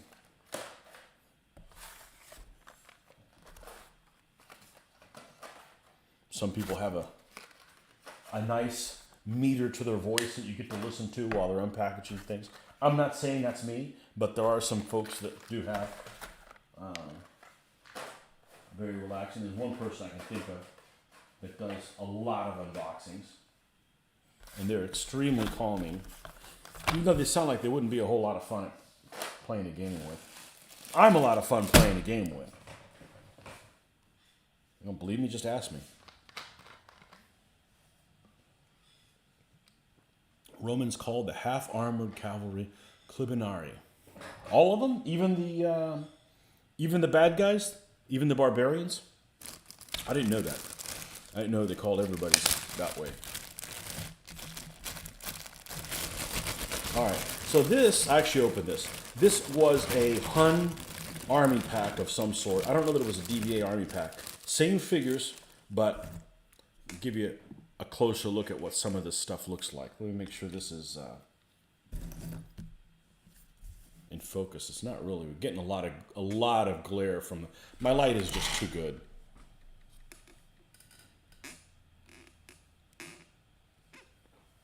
That's what you definitely enjoy unboxings. That's what definitely made me create my YouTube channel originally. My love of unboxing, also waiting to unbox. Also wanting to unbox. Well, you have a lot of things to unbox. That's for damn sure. You got a ton of games. All right, let's see what we got in here. We've got some Hun. So we didn't see any Hun light cavalry, I don't think. It's all in here. There's one. Here's some guys with javelins. And they're actually really busy figures. They're one-piece castings. But, like, for instance, this guy's got a javelin, and he's got a place where his arrows go. And where is his? Oh, and his bow stuffed in there as well. So it looks like he's got one javelin, and then he turns into a bowman. But they actually have really nice detail on them. They got mustaches. Oh, crap. Another army, a bunch of guys with mustaches. Got a couple javelin guys there. Got a bowman. This is one of those. This is an Elan figure. I had to look him up, what he was. He's an Elan. I went onto their site to figure out what the hell it was. I don't know. Actually, this may not have been a pack. This was a big something because it was all kinds of stuff in here. Light horse. See, if I'm going to build Huns, I'm going to go and buy one pack of those Hun light horse.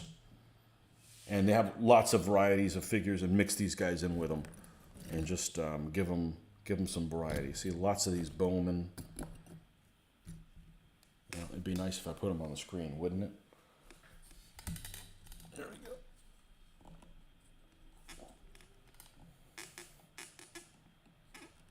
No. Go the opposite way that you think you need to go, Tony.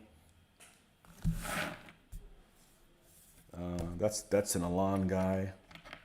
Here's another guy with javelin. Here's another guy with javelin. And mainly because I don't want a lot of light horse running around, and you only have these two poses in them.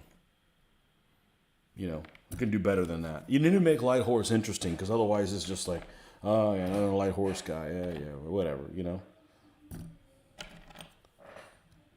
It's just like a $20 commitment. Buying one pack, and you get 12 figures, and they're really, really cool. These horses are really nice, though. I mean, that's some nice poses of horses. Very active, very horse-looking. Some horses don't look very horse-looking. What else we got? Is that all light horse? We got another Elan. We got another Elan guy. Another light horse. Another light horse. Jeez. Another light horse. Yeah, I don't know what the hell this was. Whatever this set was. It was all in a box. Because this is a medium cavalry for the Huns. Here's the commander with a butter knife I was talking about.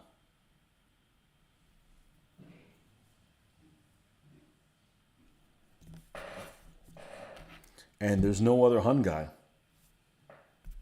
That's all the Huns, because all these guys are Goths. There's a Goth. Goth.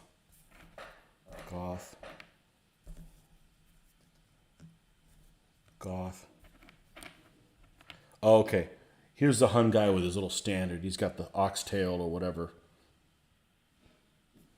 type standard. That's the guy I was missing. Archer.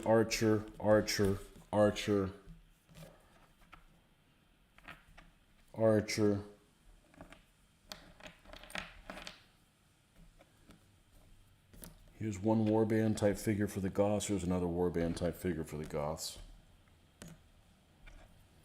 Here's a Lombard.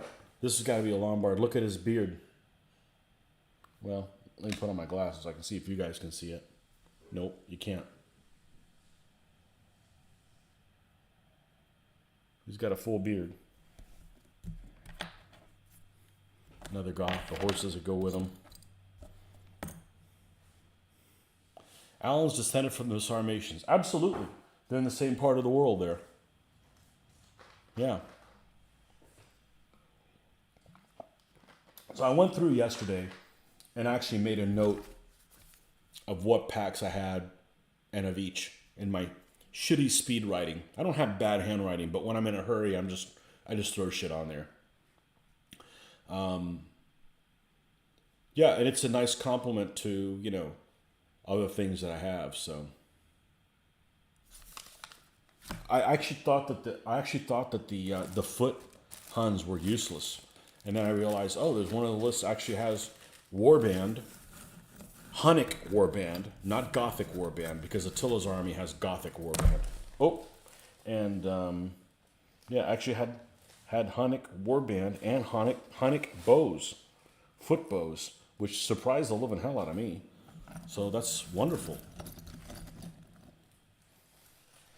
That's very, very nice. And these are kind of a hard alloy, which is unusual because I know these figures have been cast a while. I guess they must have been one of the early ones with alloy. Alloys first started running around 89, 1990. I hated when they first switched to it. And now I like it much better than the soft. The soft metal is just a pain. It'll bend on you, and then you can bend it back, but then it's super weak. I'd rather it be a little bit stronger and not bend in the first place, if that makes any sense. So, this is the Fall of the Roman Empire set. And I, of course, have an Eastern Roman and a Western Roman army to do that I bought a long time ago and just never did anything with them. I got them pre-Mitch, and then Mitch has all those armies, so I'm like, well, I guess I don't need to paint mine. I'll paint something else that he doesn't have. Okay. Now I got to figure out how to straighten this stuff out. Now, we have time to finish this Polish guy? Maybe. We'll give it a shot. Well, that was an hour distraction. I didn't mind that. So, not that you're gonna feel bad, but if you feel bad about me, oh, I didn't get any painting done, hey, I'm nice and awake now. Oh, I guess I needed to put this back on, don't I? There we go. I gotta keep the spirit alive. Didn't Eastern Empire use Hunnic Guard on foot? I don't know, but they used, if they did, it's not in the list. They did use all their light cavalry is Hunnic. So like the Belisarius' army, all his light horse are basically Huns.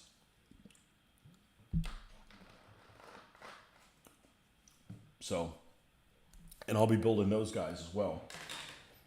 You know, I'm trying to do things in like match pairs, and I already have the Ostrogoths. So I basically did the Ostrogoths because there were 6 Saloy and 6 knights, and that's just wacky. And I really generally do like Saloy. I do.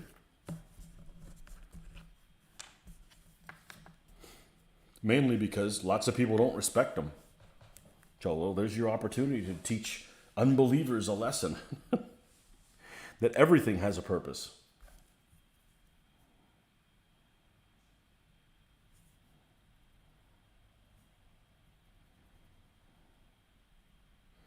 Everything has a purpose.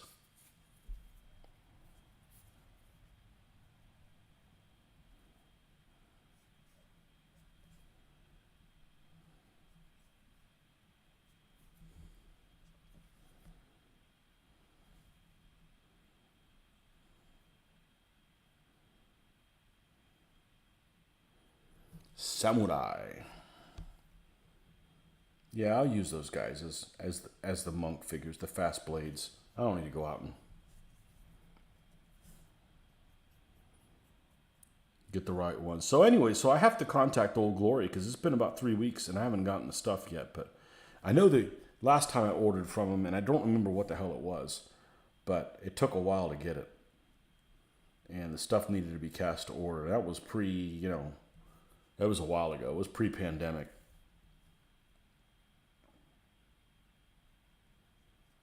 And we get our samurai from Samurai? No, we get our Old Glory from a company called 19th Century Miniatures. They're in Michigan, I think. And I believe they have all the 15 millimeter Old Glory, and the larger scale ones stayed in the UK. I think that's the case.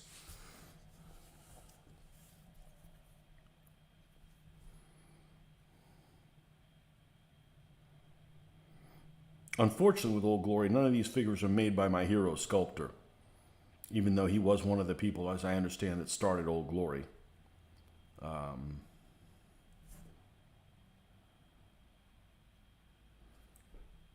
But he didn't work on the 15s.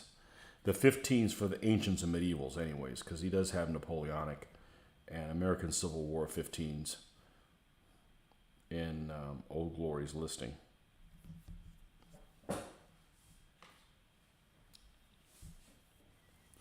Tony, just say the word and I'll sick Jinsey, the queen of trailer number 6 on the case.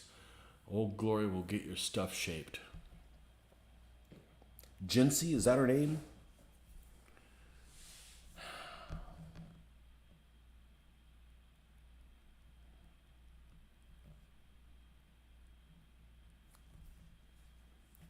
Bandwidth is not a yellow.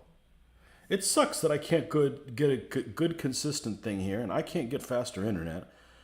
I think it's a YouTube thing. Oh, I did. I figured it out the other day. I did a speed test on my computer, and it's not the computer.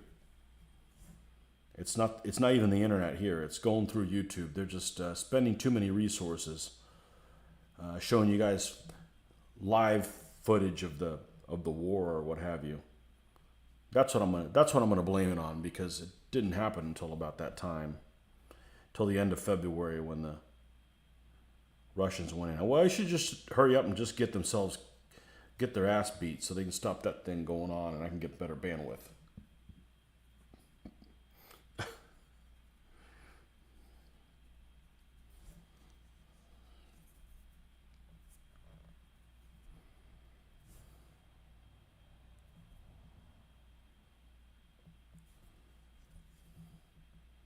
Jinsey. Rhymes with chintzy. Trailer number 6.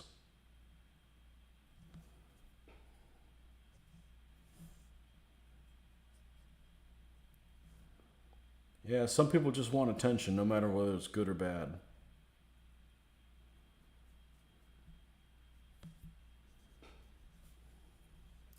Like, I know this one guy who's on Facebook. It's somebody I know in real life. I'm not real good friends with him, but I've met him a couple times. And he's, I've gotten his friend request, like, I don't know, 5 or 6 times. I'm just like, I'm not going to accept his friend request anymore, because he keeps getting banned. He changes his, he creates another account, but it's the same name. So it's really confusing when it's like, we accept a friend request from so-and-so, and I'm thinking, I already did. Why are you asking me? And then it's a different profile picture. I don't know. He's always creating a bunch of turmoil or something. So.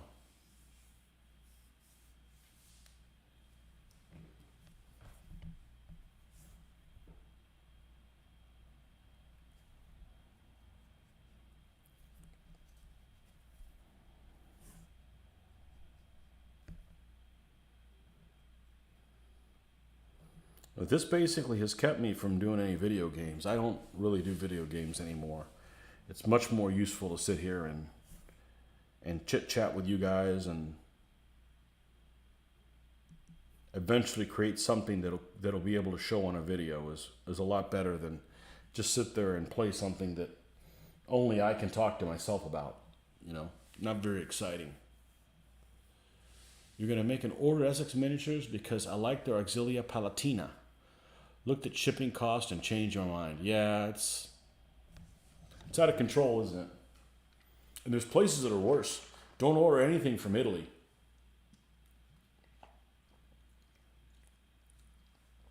I think shipping is just expensive everywhere. Essex isn't too bad. I've ordered for them recently. Essex isn't too bad.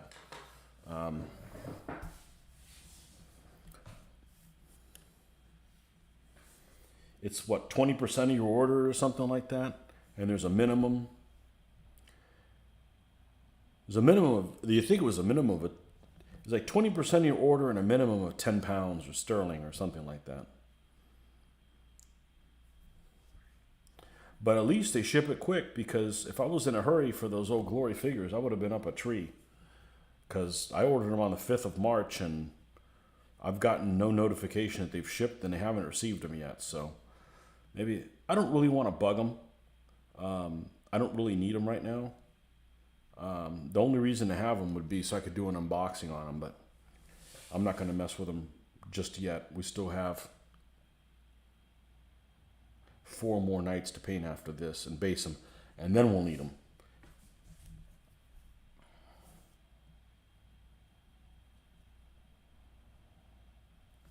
Then we'll need them.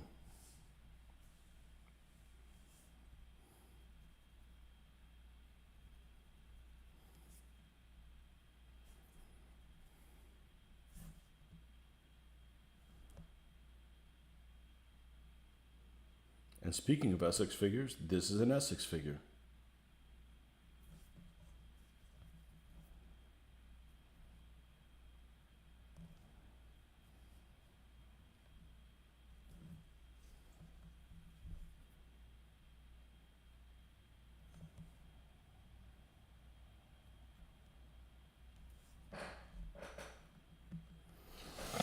I need to go check on one thing. I'll be right back.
Okay, and we're back. Auxilia Palatina. I don't know what those look like in Essex. I know that Joe picked up an army pack for his. I think it's him. I could be wrong. It may not be his army. It may not be his army. There's some army that has Auxilia. late Roman Auxilia that I saw, that it's an Essex pose, and it's the weirdest freaking pose ever. And because they're not at the ready, they're like, it's really weird as hell. And it's Essex makes nice figures. Just sometimes they're in really awkward poses that a whole army, that a whole unit would be in. You know, it's real easy to have a pose that's just kind of like, you know, like hanging out. Like these guys are just hanging out, right? But if you got a pose where somebody is doing something, you know, like throwing a javelin like way back in a weird, almost like he's gonna fall back pose, and you have 24 figures that are in that same pose, I have a problem with that. It's just kind of awkward, you know. Now, honestly, so many people make late Romans. I've never even thought about looking at Essex. Let's look at the here I go. I'm getting sidetracked again. What is Essex miniatures?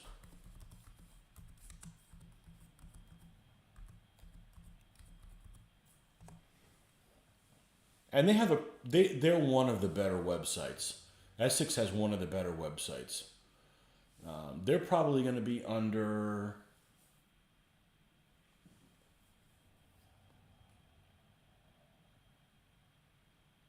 Well, they got to be under Roman.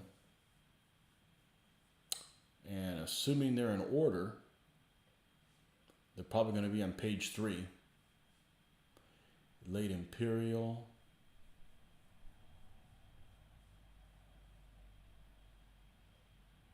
See if I can find the pose that I'm talking about that's just really awkward.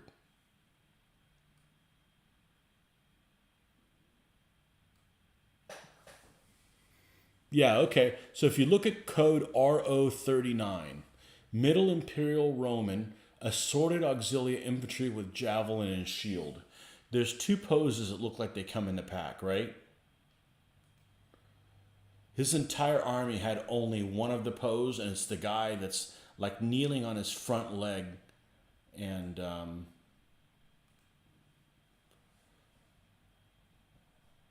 oh, really? I can't save that as a picture? Oh, come on.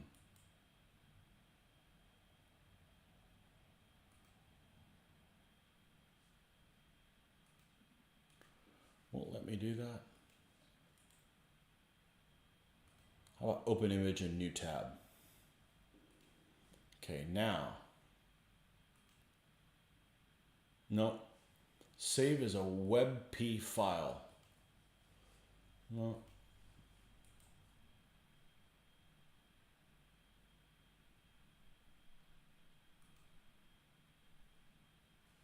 See if I can get away with doing it this way.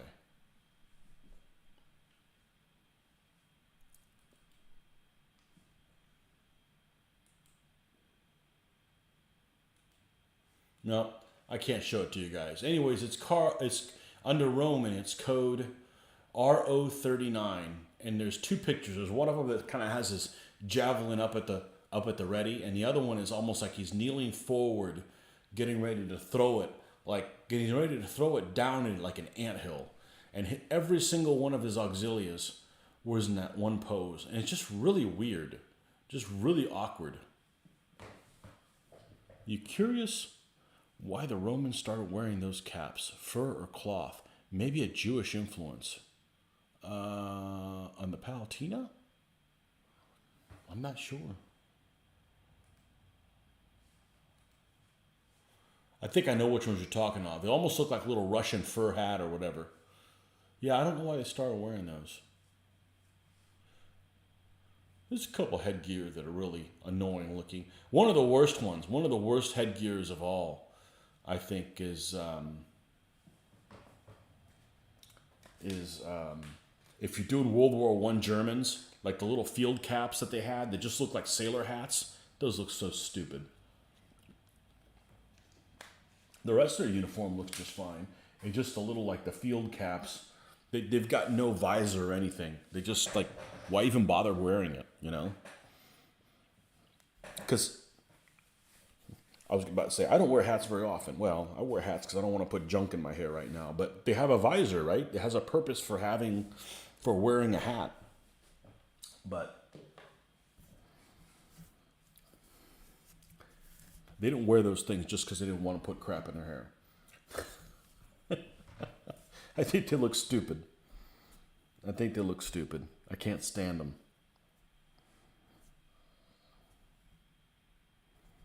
But I didn't design their uniforms. Maybe that's why they lost the war. They had those stupid caps.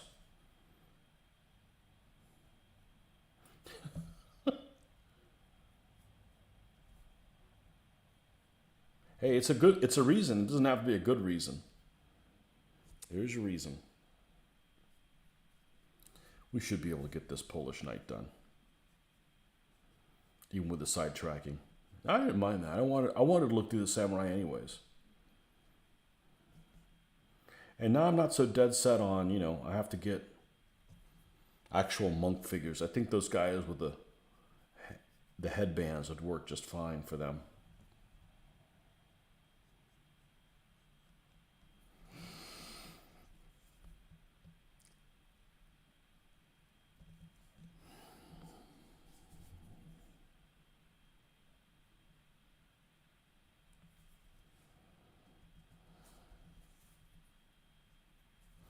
All right, we're gonna need a new white here because this one's already like half gone, more than half gone. It just dried out.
I got a friend of mine who's, when he got into DBA, he would only do Essex Army packs.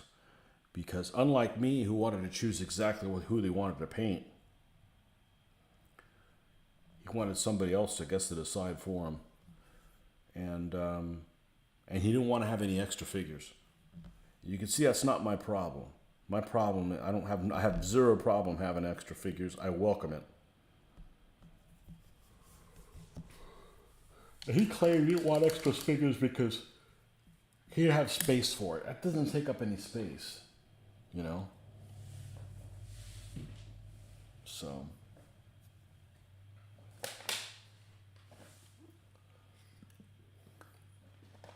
They come in handy. They come in handy having them.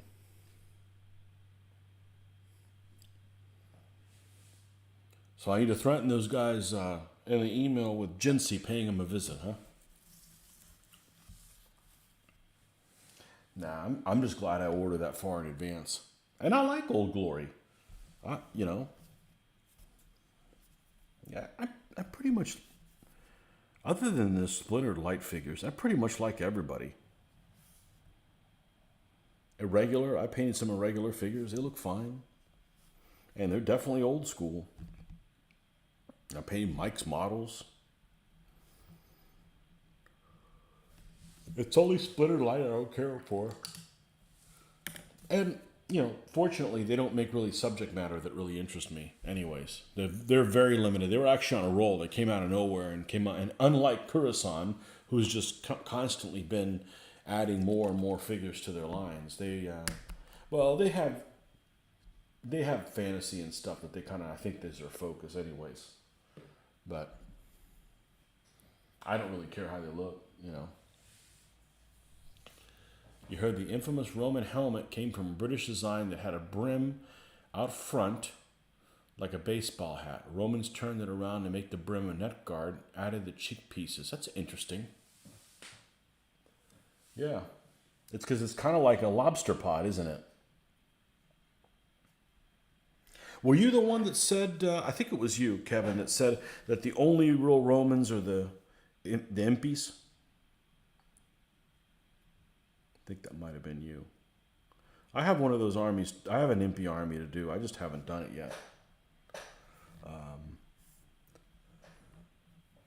See, when I think of the Romans, I don't think of the Roman Empire. I think of the Roman Republic.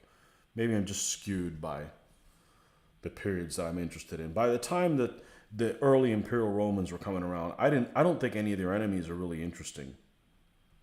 They're all like Warband, and well, that army is really geared to fight Warband to begin with, but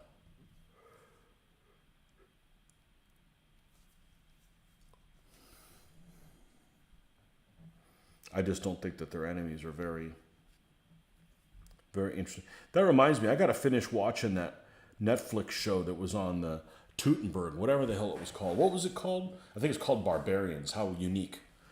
I watched like 4 episodes and never finished watching it.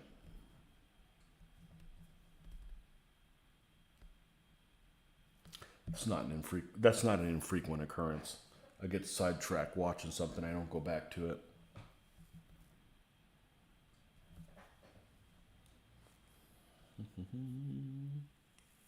You don't think it was you? Okay. Yeah, it must have been somebody else.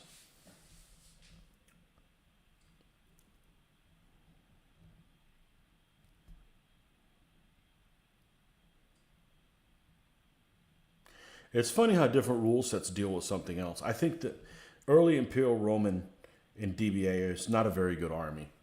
As a fighting everybody just in general, if you bring them to the open, I don't think they're a very good army. I think the earlier ones, specifically the Punic Wars one, the Polybian army, I think that's a good army for an open. I don't think the impies are very well rounded, but if you play something like Armadi actually has a Trajanic list, and they're like super badass. They've got really good maneuvering, and they got high numbers and everything. It's a much better army than some of the than the earlier ones. So it's interesting how different games do, and I never did the null oil on his helmet. Shame on me. Different rules favor different things.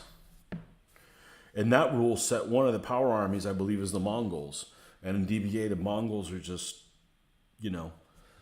a one-trick pony, and you get stuck sometimes without the trick. So it's interesting how different things are valued differently. What time is it? Man, we may have to soon, Oh, I didn't get this guy painted. I don't care. I had fun. It's a lot more fun than I thought I was going to have. So that's you guys' fault that I had a good time.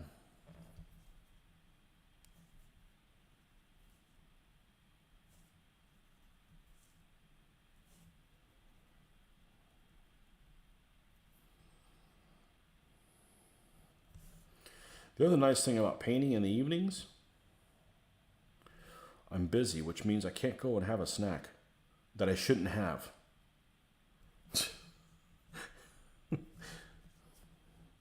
No 3 a.m. Taco Bell runs, Rick.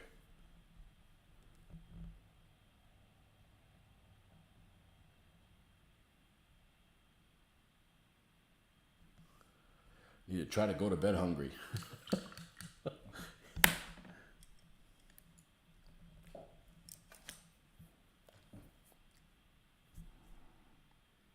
All right, where was that? The mix-in was here.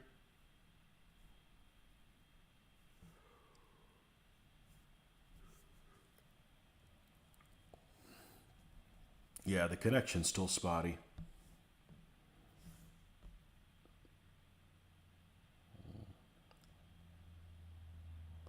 It's all those damn drones flying around.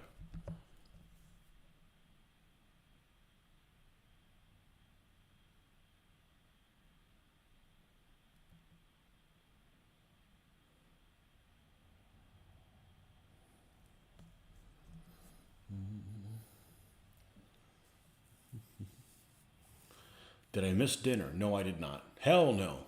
got that before I went in.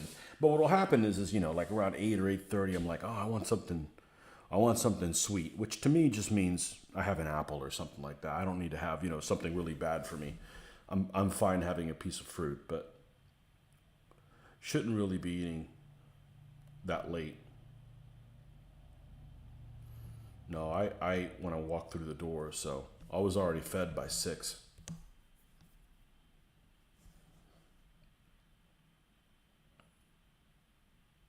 No, I can't miss dinner. I'm already looking for dinner at 3. I'm already in search of for dinner at 3 p.m. So yeah, I want to have that as soon as I walk in. Whatever it might be, sandwich or well, that was on the menu today.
Well, we are going to go ahead and cut off.